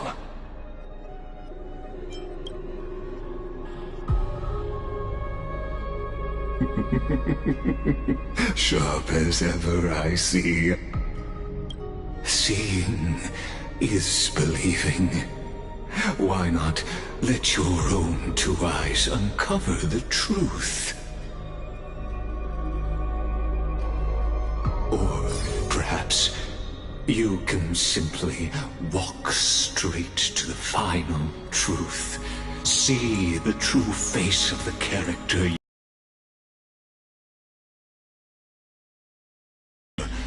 of the Chrysos heirs, flame-chased journey, and the cycles of Amphorius.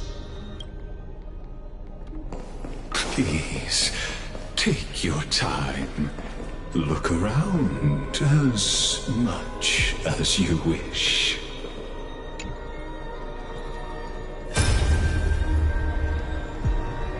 Not a single soul to be seen.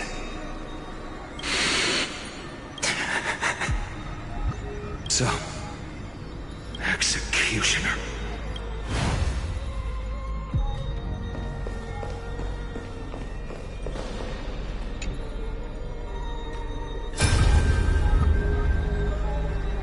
Castros, didn't you? Yes. I've become Death's demigod, and shall never again walk the world of the living. What you see is the surging of they cry out. Though dead, I will take all the wishes of the departed with me. Please. I go on, Deliverer. We'll keep that executioner in our shadows. The path before you leads to light and eternal flames.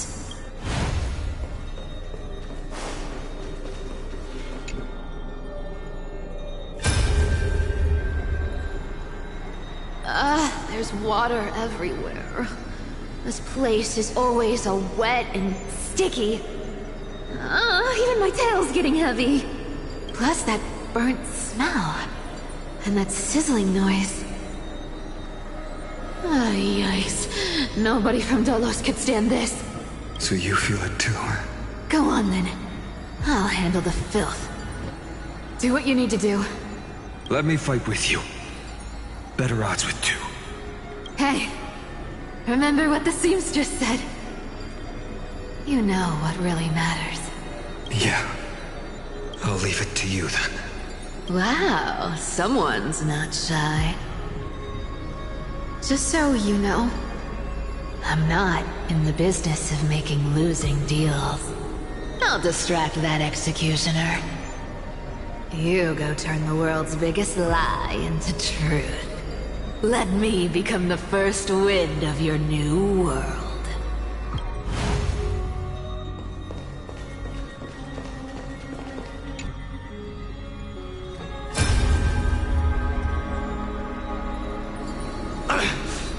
Shut up and get out of here!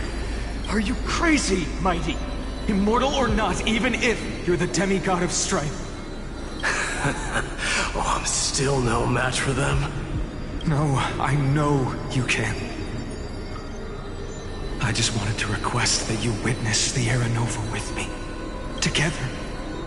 Let's prove that we're enough to transcend the prophesized fate.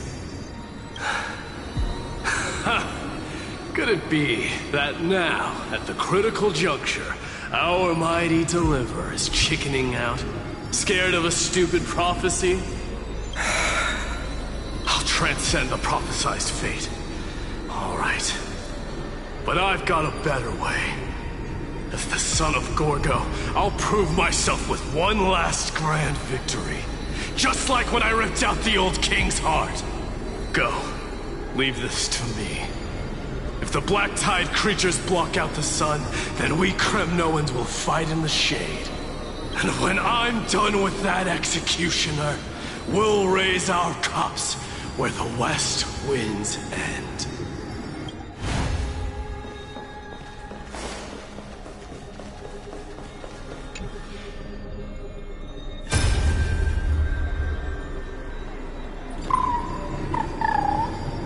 Hey, little one. Are you scared?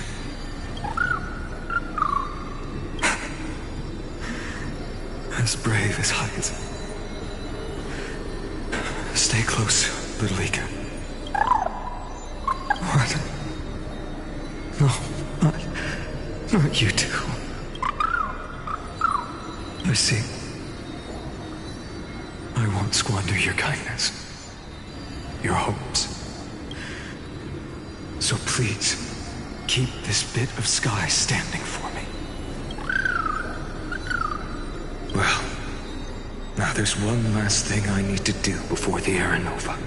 Come, Executioner. Let this patch of clear sky show me where to strike.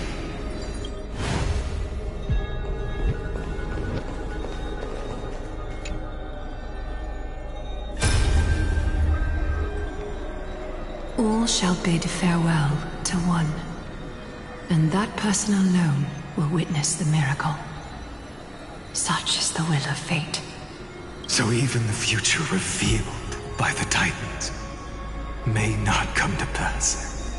The Era Nova. This unrivaled masterpiece. I have no regrets now that I may entrust it to my most trusted apprentice. Are you saying? Fate is ever unassailable.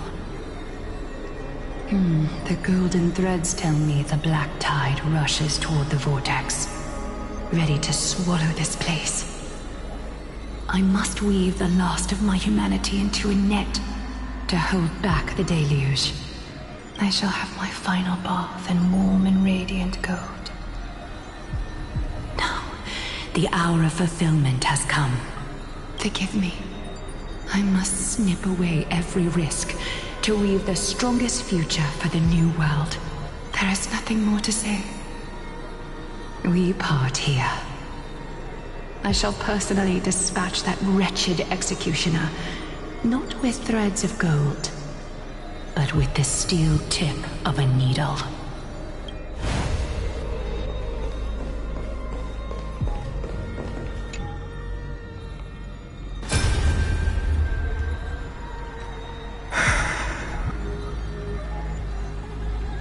Trebi, look. We made it to the vortex. That prophesied future. The flower fields where the west wind ends. Terra Nova. We're so close now. You can't speak anymore. Please. Allow me to pause just a moment before I keep my promise.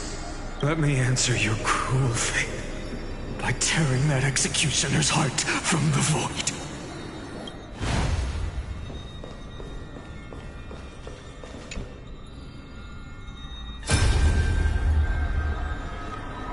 The Vortex of Genesis. The last time I was here, I was returning the core flame of reason. I didn't have the time to observe it in too much detail back then. But a holy sanctuary of the Titans. Looks more like their frozen crypt to me. Well, all the core flames do lie here now. It's my honor to walk the final stretch with a mind such as yours, Professor. Oh, getting ahead of ourselves, are we? Have you forgotten so quickly? I died for truth long ago. What walks with you now is but a thought in your mind. Of course. How could I forget that? But I'll say the same to you. It's my honor to walk this final stretch with you, too. Now go. Stand tall and finish your final task. Yeah. Just leave it to me. Time for that wretched executioner to pay what they owe.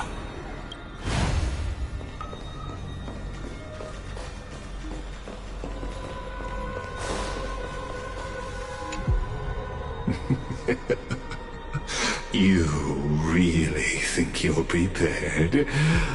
Allow me to give you a warning, most earnest. Once you see what these memories hide, the world's course will be forever irreversible. Ah, very well. As you have made up your mind, let us bear witness together. As the sole audience of this eternal theater, I have been rapturously awaiting your arrival, and this, too, is the very reason I must show you everything. I believe that since you've bathed in that Eon's gaze, you can make Amphorius' frozen fate flow once again.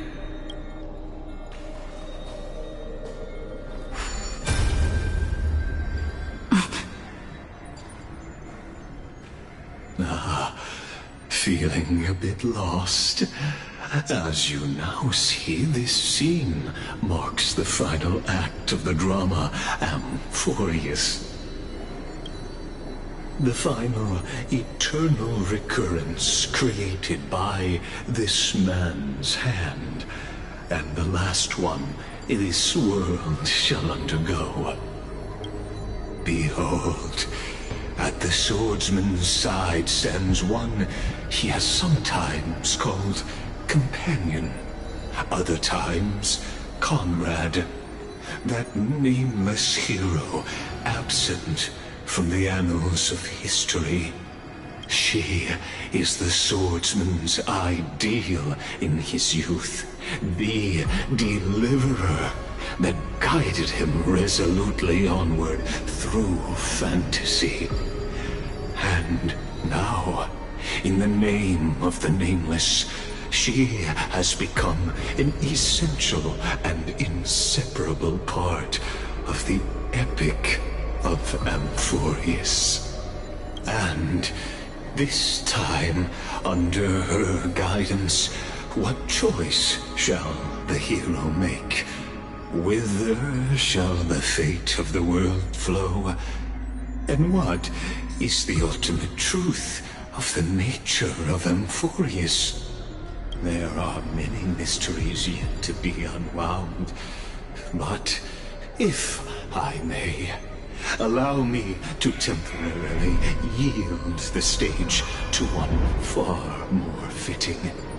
Please put your hands together and give a rousing round of applause for they who will reveal the answers and bring about the final end of the 33,550,336th Flame Chase Journey. The master of the countless memories we saw. The other important actor now stepping into the vortex. They who have already burnt their own self to cinder. The Flame Reaver.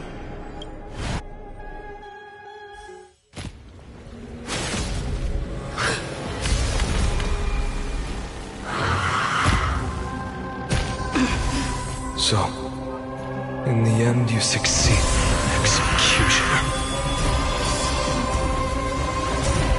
With my flesh as kindling, like the first dawn of the new world. The time has come to once again start everything. Every petal, all will be swept away by the wind. Let's try. We can do it! Mavis, dispel the gloom! Embrace a new life.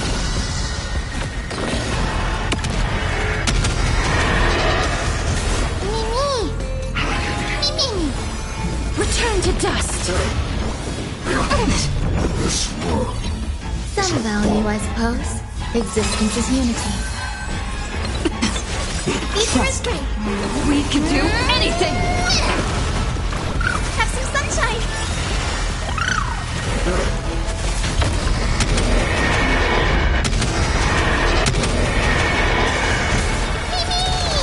Life is not so fragile. Darkness with me. Please open up. Show me the way. So this is the warmth of life.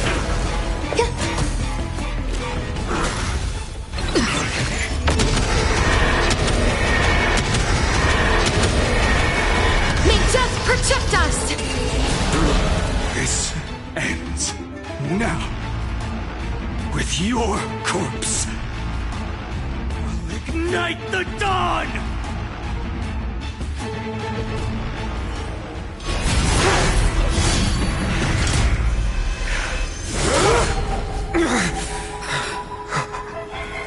How is this possible?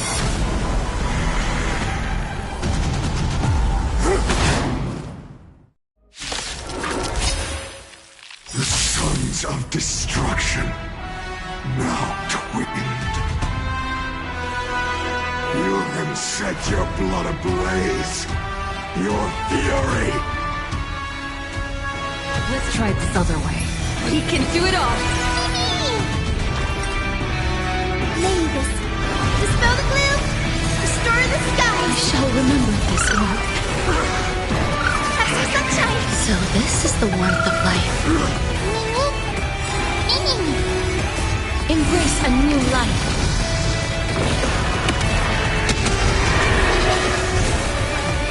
Return to dust. I'm okay. Blessed. Stay away. Trust me. We can do anything! Eternal. Show me the way.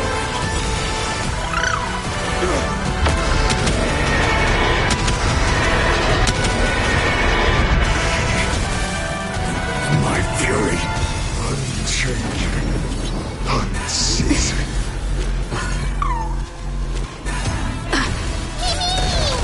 Please cherish this time. Every petal, all will be swept away by the wind.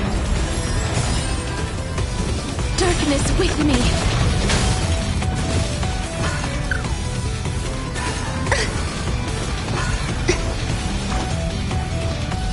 Have some sunshine. I shall remember this warmth.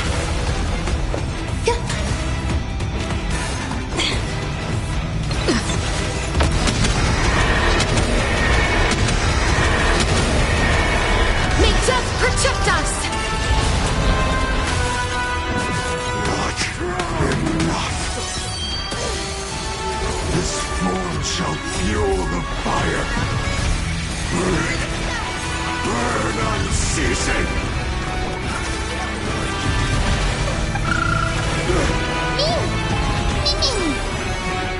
As you wish. Trust me. We can do anything! Grace and elegance. You can do it! Embrace a new life!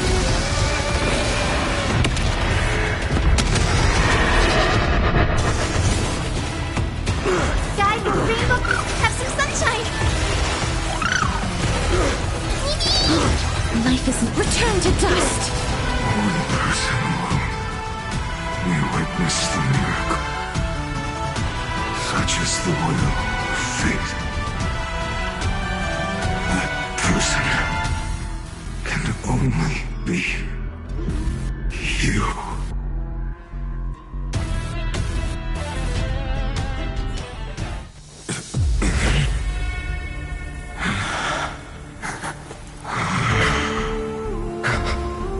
Why not let wrath incinerate fate?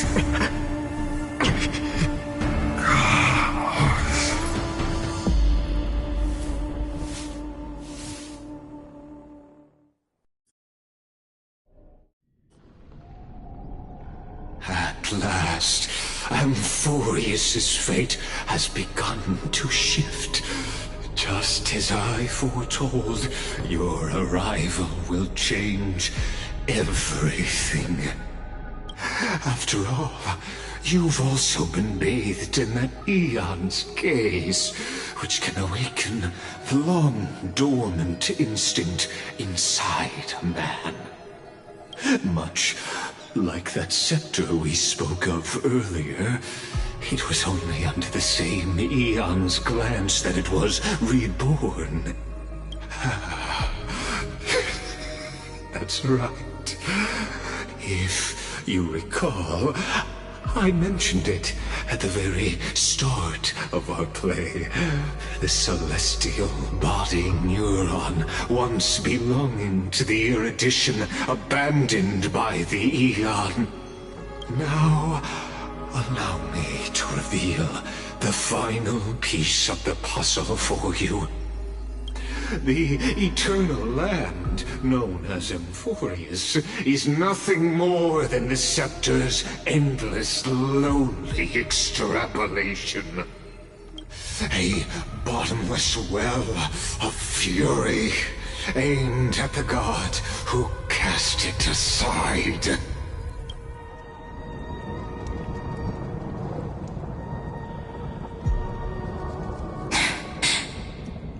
Finan, we set out on this journey to answer the world's desire, didn't we?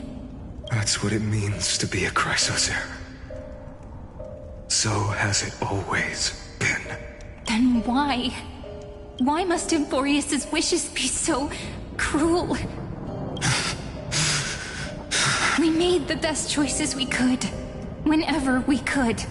But in the end, the prophecy that led us, this black tide swallowing everything. Why does it look like this? You see it too. Those burn marks. The flickering cubes. They're not a tide at all. They're more like a shattered teleslate. Standing here, the voices of Titans have never been clearer. Turns out, they were coming from the black tide all along.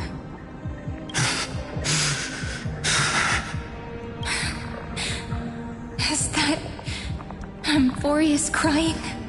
Or maybe it is screaming that its creator, that it's God. Finan, do you still remember when I was little? I had a dream. A dark, cold room with nothing but Orynyx's curtain glowing like crystal. The curtain seemed to contain all of Amphorius, where strange and fantastic dramas played out within. There were countless versions of us, from countless different worlds. Perhaps it wasn't a dream. Yeah. As I gaze out at the world before me, those sorrowful thoughts have become reality. So, this is the reason the sky was sealed. Amphorius is merely a larger ID Silicii. We are just characters in this tiny world, following the prophecy, stepping onto the same journey over and over. What then is this so-called Era Nova? And what are the spectators watching all of this truly hoping for?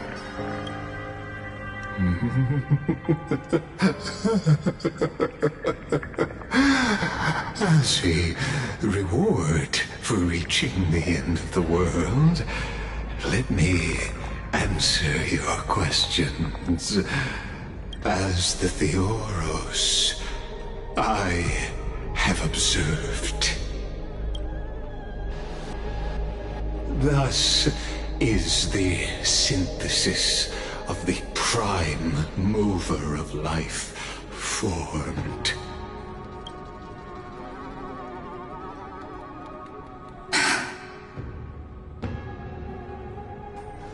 This is a moment the universe will remember. After millions of extrapolations, the experimental environment known as Amphorius has finally achieved results.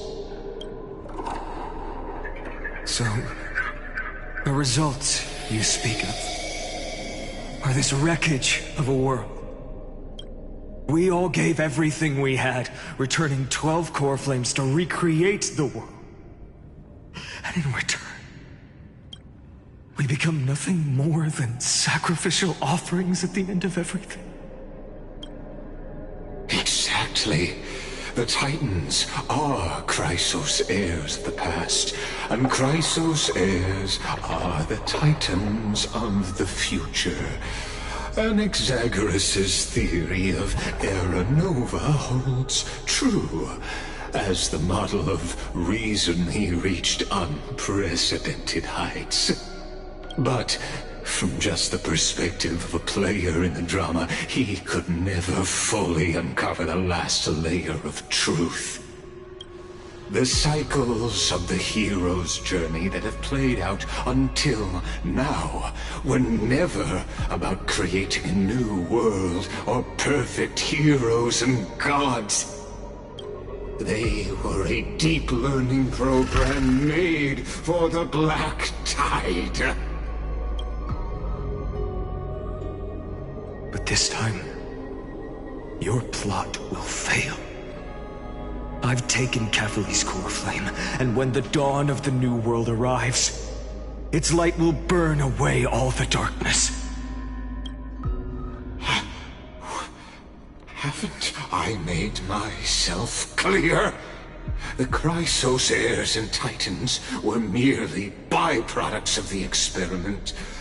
You've seen this world's evolution, witnessed the birth and growth of the Black Tide, and how it devoured everything. Every generation of heroes, gods, and worlds was born only to be destroyed by it.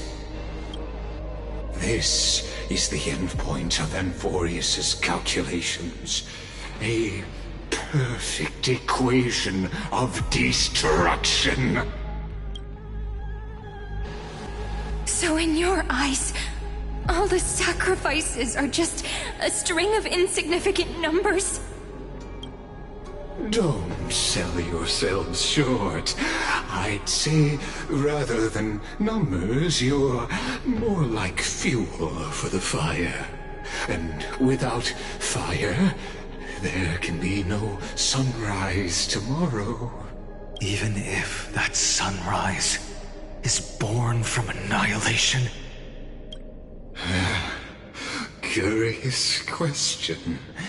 Have you ever considered that after millions of extrapolations, Amphorius is already following a different path from the erudition? It has long since granted divine blessings equally to each child. The golden blood flowing in your veins, it comes from the blemished one, whose name is destruction itself. And Amphorius's Chrysos heirs were, from the very beginning, fuel for the Aeon to burn the universe.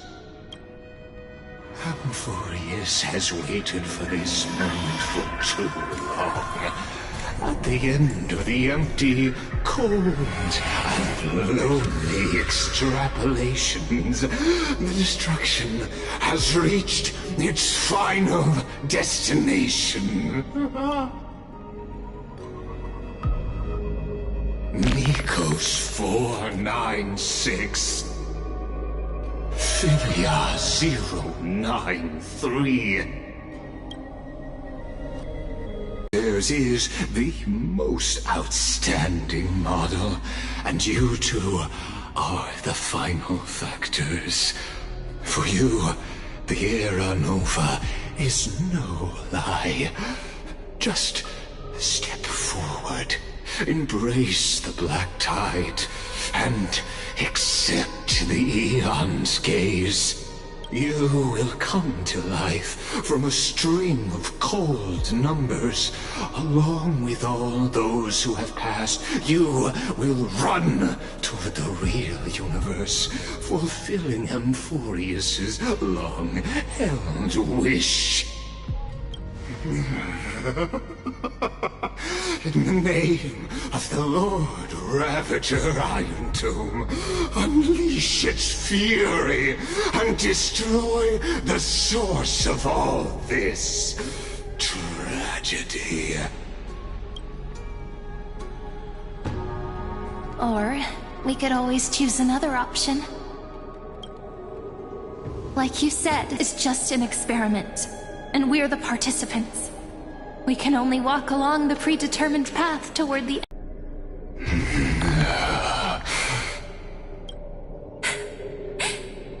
Is this question really that hard to answer? Or did I guess it right? And in reality, this world has already been under the watch of other eons. It's strange when you think about it. If you just stayed back, watching us complete the ritual and get consumed by the black tide, why go through the trouble of explaining all this to us?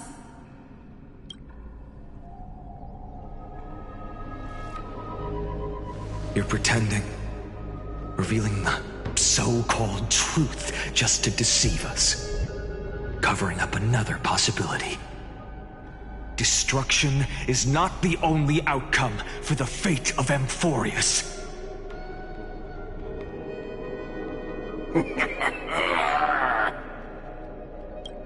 Do you two really think, as petty little demigods, you can change the outcome written by the stars?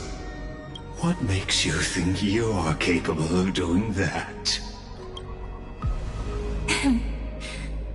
A little courage and determination. Just kidding. The answer is pretty simple. But we're not gonna tell ya.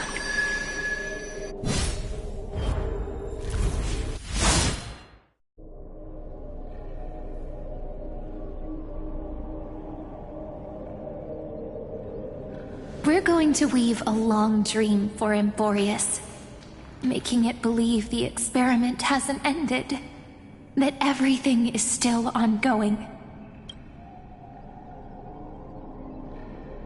With just Orynyx's power, though, it should be impossible to achieve this, right? Yeah. So, I can only place my hopes on that childhood dream. And the god behind Orynyx that appeared in that dream.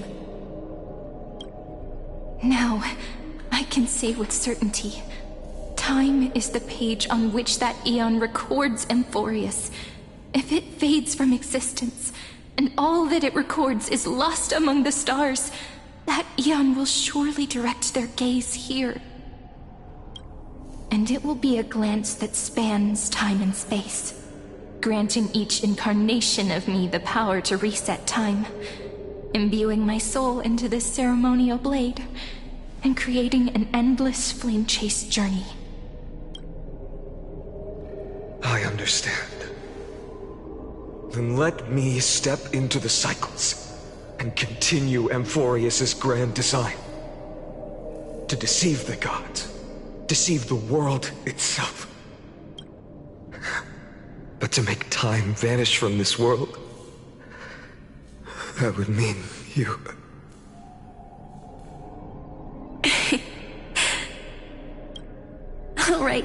All right, let's not make things so gloomy.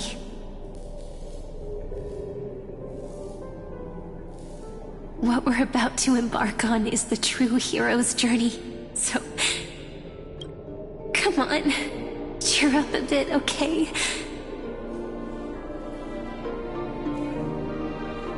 In that memory, you will definitely meet me again. The little Cyrene who knew nothing, lying on a soft patch of grass, feeling the light breeze, dreaming of the distant world. Tell her about the flame chase journey, and then let her become a romantic part of this story. I believe every Cyrene will make the same choice, erasing time again and again, resetting time over and over. After all, they're all me, and I will always have my charm.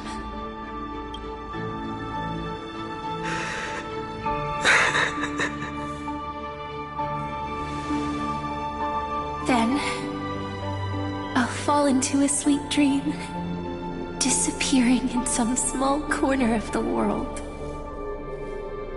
Quietly, waiting for the day when that next page is turned.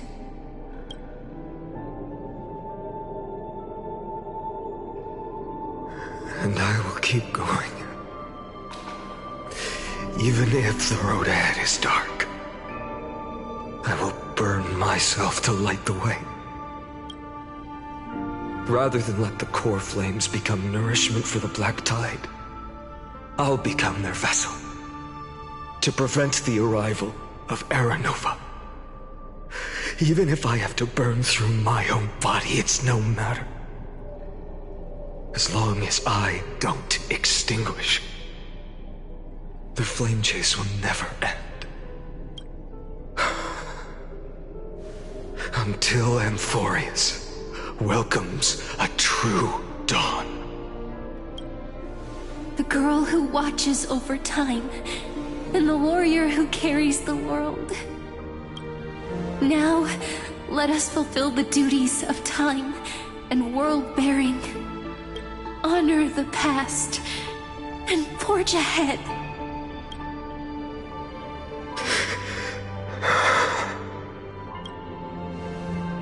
I promise you, the pain will pass in the blink of an eye. You need to hold tight to this ceremonial blade. After I'm gone, it will take you back to the beginning of time. The start of a new story. I believe that in that story, or in countless stories, each alike yet unique, everyone, all the companions who sacrificed themselves, alongside the deliverer we once dreamed of as children, will reunite beneath a vast, endless sky. If we can never break free from this prison, I will stand my ground. Until the day someone shatters this endless cycle and writes the final chapter of Amphorius' fate. So, let's set out. We will be the ones to start everything. Carry the primordial chaos, just as your name suggests, and bear this world we hold so dear. So long, Caslana. As the Theros I have observed, destruction synthesis is formed.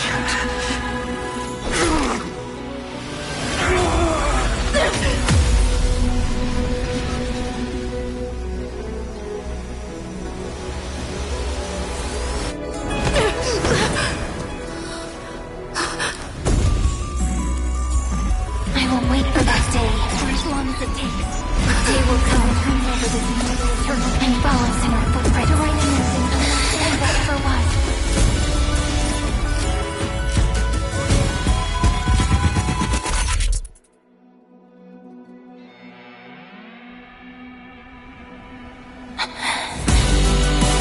That will be a romantic story like none that has come before.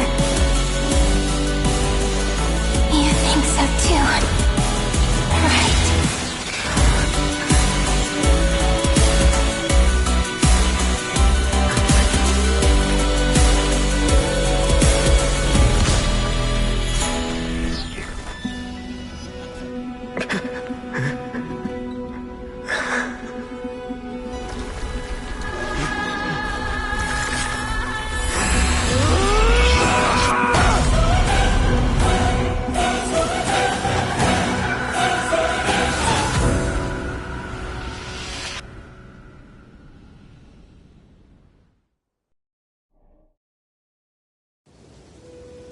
The world is collapsing.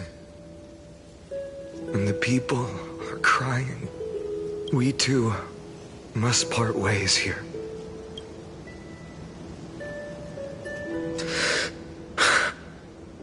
Friend. Ides Elysiae, the little village of my childhood. The gentle breeze and the sound of waves still linger. Everything is as it was. It feels good to take one last look. You know, this is just a corner of the memory. The real Ides Elysiae. I know. I'm here to say goodbye. We might not see each other again. You can stay here forever. And time will stand still for you. Let it flow. It's time for me to go. Even if it's a path with no turning back. When have we ever had the luxury of turning back? Are you afraid? After learning the truth of your origins, will you see the motivation I gave you as the manipulating whispers of destruction? The convictions and choices that come from my heart. I don't believe they're designed by the so-called paths. If we are just numbers, simulating life, then you are the image I've always longed for. The person I wish to become. A real, living person. A true hero. Then why do we part here? You can take me with you, and we can start this journey together. I'll be by your side, guiding you, just like before. No. I'm afraid I'm on my own this time. Why? Because there is no perfect solution in this world. Cyrene has already embraced her fate, and I will embrace my origin. Destruction. And with this power, I will rebel against its creator, bringing endless fury to the darkness sweeping the world. If you stay by my side, I'll hesitate. But this world can't afford a soldier who wavers. Do you remember when we were kids? Everyone would get so excited drawing cards like ruler or warrior, but throw fits over devil or drunkard and demand a redo. Kids always get to change their minds. Things are so happy and simple for them. But when it comes to the fate of adults, there's no room for redos. Then go, Kislana, as you promised. Deceive the world. Seize the core flames and rewrite your fate. Burn yourself up with all your might. Wield your futility like a sword. And fight against the gods. In the name of world-bearing, I promise you, Kefali will never forget this.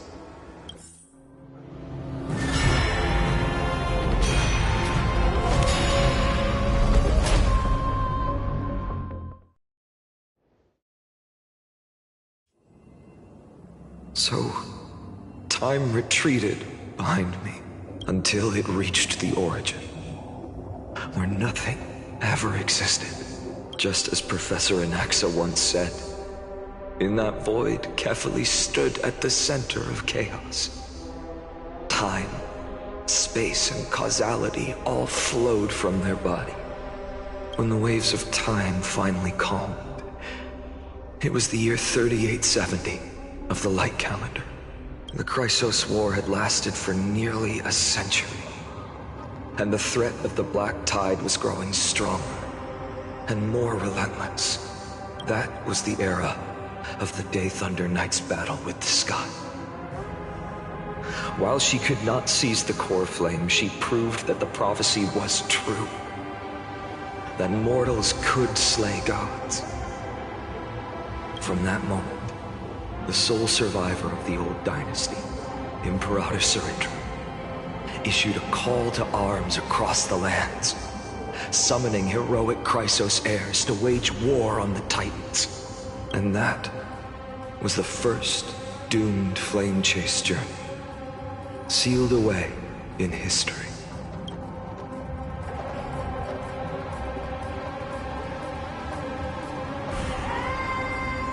So what you're saying is, you've traveled back down the River of Time, finally reaching this untouched seabed just to tell us the Flame Chase journey and even all of Amphorius are nothing but illusions in an eon's dreams? Exactly. So, Dux Gladiorum, please take me to meet Her Majesty Cyrindra. I must share the truth with her. Since Her Majesty's not here, no need for formalities. The word Gladiorum always reminds me of my fallen homeland buried deep in the depths. Call me High Sealans, Nameless Swordmaster. Please allow me to add one more thing. You actually already know my name. You mean Finan? Such a name could never be your true one. But I won't question you further about it. Ever since Her Majesty issued the Flame Chase decree, heroes from all over have sent their letters of introduction. What's the harm in adding one more name like Finan or Hynan? Besides, the deep sea is dark. Isn't it the perfect place to hide secrets best left unseen?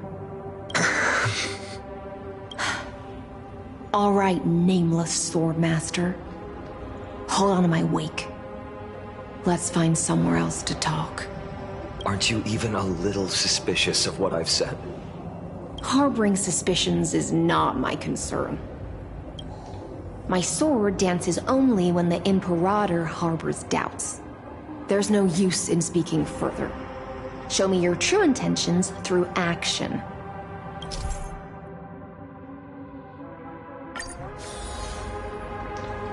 Perhaps you should demonstrate your skills and calm the raging black tide for us.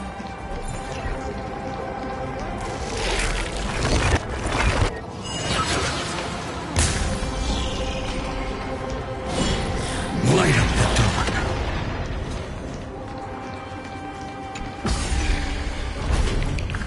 Oh. Nice moves.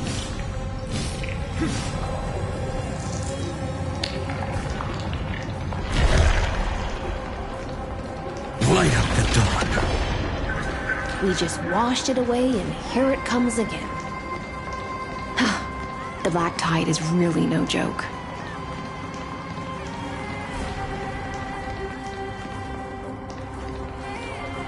Light up the dawn. Light up the dawn.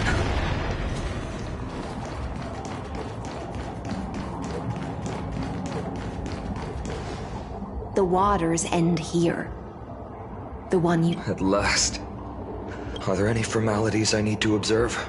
Don't kneel, don't do the hand-kissing or foot-kissing gestures of the old dynasty, and most of all, don't bow. The Imperator despises such rituals, especially when the heads of those taller than her bend beneath her crown. She really is down to earth. The second thing to note, only trusted ones may come near her. Keep 5 paces distance until the Imperator allows otherwise. Sounds like an old friend of mine. Well, experience is a good thing. Stay sharp, and you'll be just fine.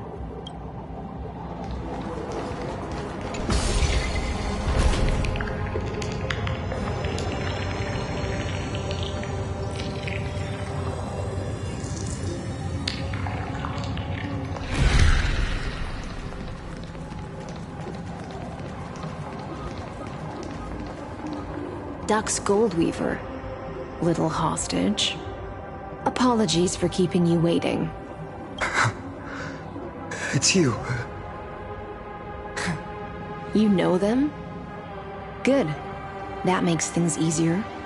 Before that, I'm more curious about one thing. Where is Her Majesty Cyritra? To avoid any misunderstandings, nameless Swordmaster. Although we spoke and laughed along the way, I never said you were entitled to meet her. The Imperator decreed, the Deliverer will not appear in this age. Be wary of suspicious individuals. Come now, both of you. Let's finish our job.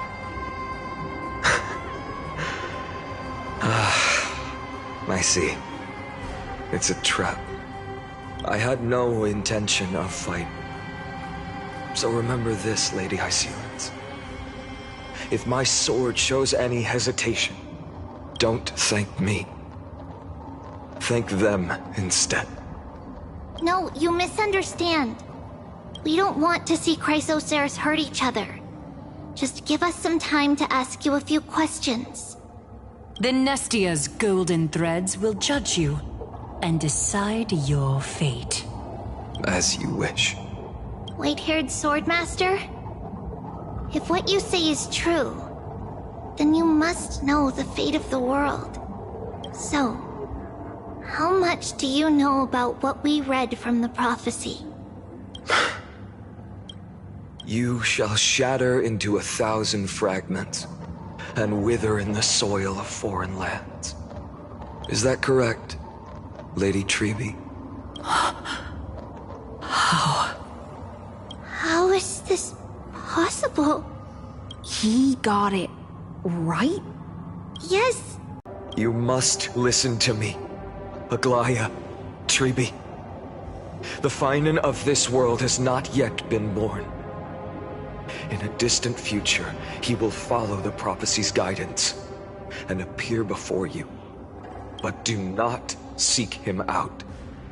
Because Era Nova is a complete and utter lie.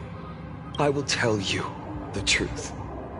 And you will understand why the world must forsake the prophecy and find another path to Era Nova. Because I know both of you.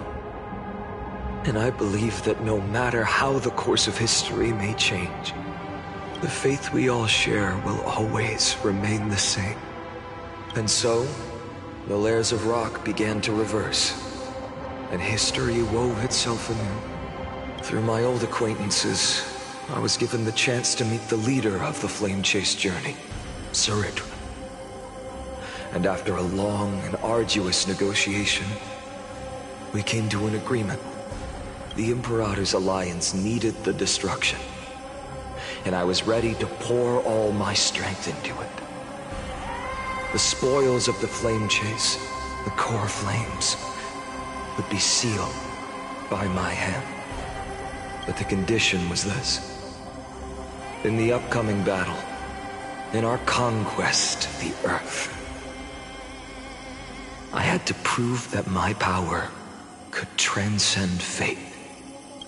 In the original history, there was a brutal war. At the end, the Titankin of Georios, Terravox, killed the rampaging Titan and took the core flame that supported the Earth. But this time, Amphorius encountered a turning point in its fate. Neither side suffered any losses. When I severed the Titan's head and raised the core flame high, the crowd gathered around the scorched remains of the god, roaring with joy, cheering for the hero of the destruction, who had ignited the faint spark of life for the first time.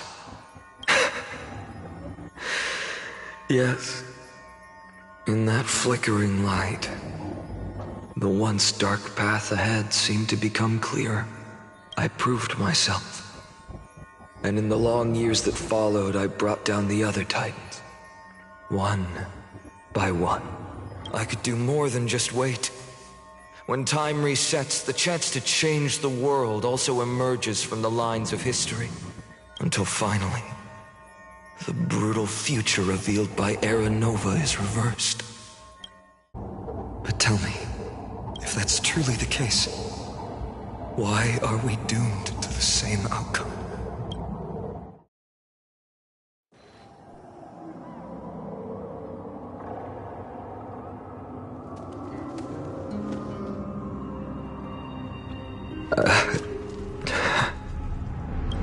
The people kept their promise and handed you all the core flames. In this world after Trebios, no demigods were born in Amphorius. At this point, I just want to know. When they vanished into the black tide with their mortal bodies, why didn't you shed even a single tear?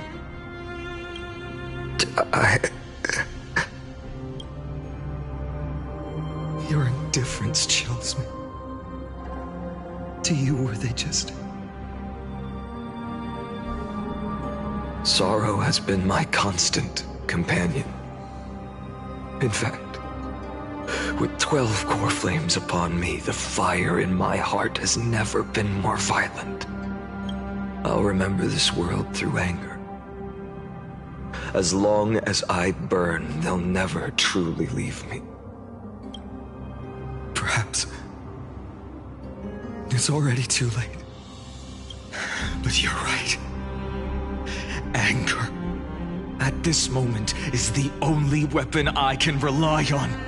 So, draw your sword, Executioner. I'll make sure you realize that your greatest mistake was leaving me alive.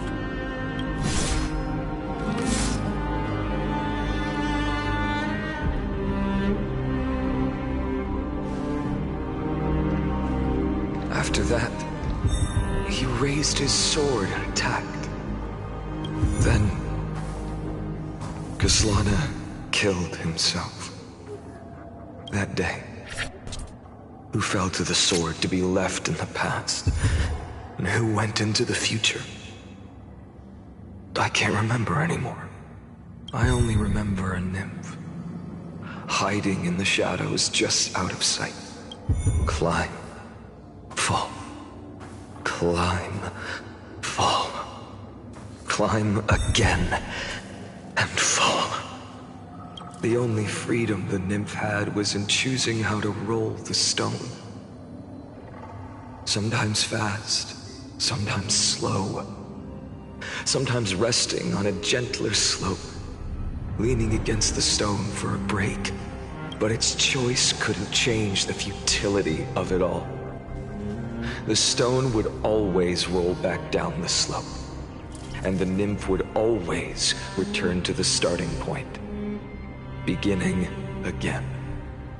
After that, every time I reached this point in the cycle, the burning sky would cast a shadow over its path. It would nearly reach the peak at the 4th quint of curtain fall hour, then fall to the starting point in the first 15 seconds of the next entry hour. And my efforts in this cycle would dissolve into nothing at the same time.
Absolute nonsense.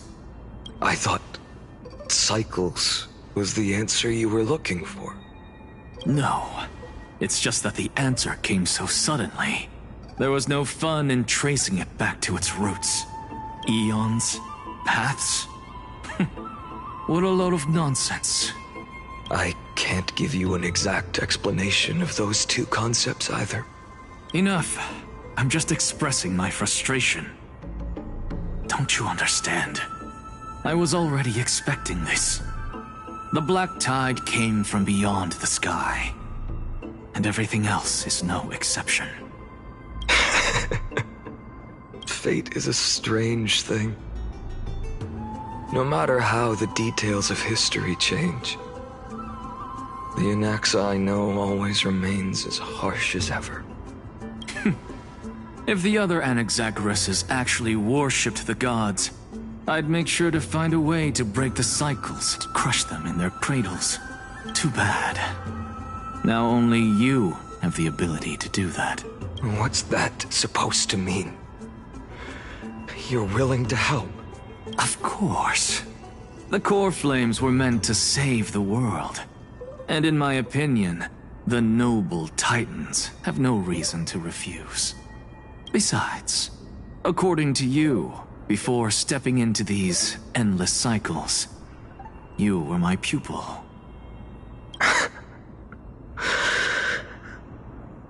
I've already heard the same thing countless times. Enough chit-chat. Let's go. If we run into any other scholars, leave them to me. We've all made preparations for total annihilation. Never thought someone would step in to help.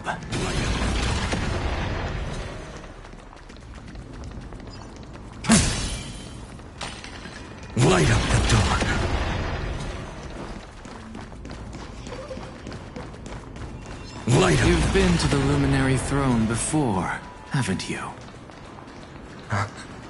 If you're talking about in past cycles. You're already much luckier than the other students.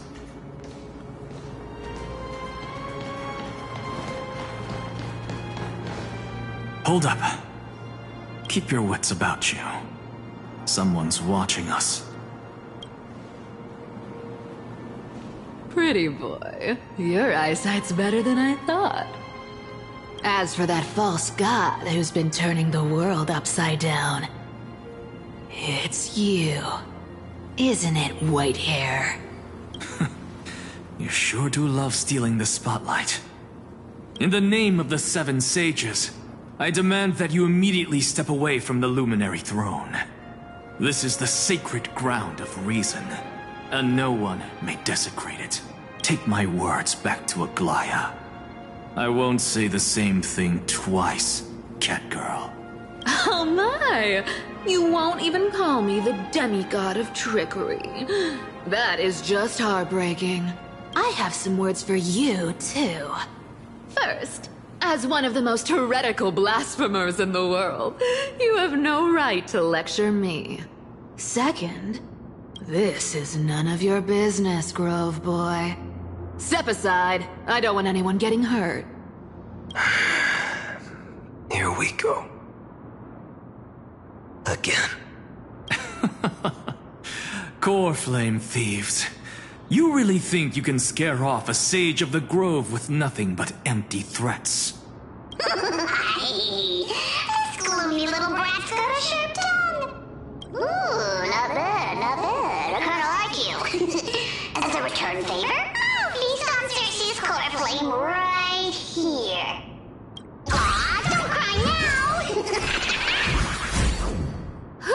That was close. I'm out of here.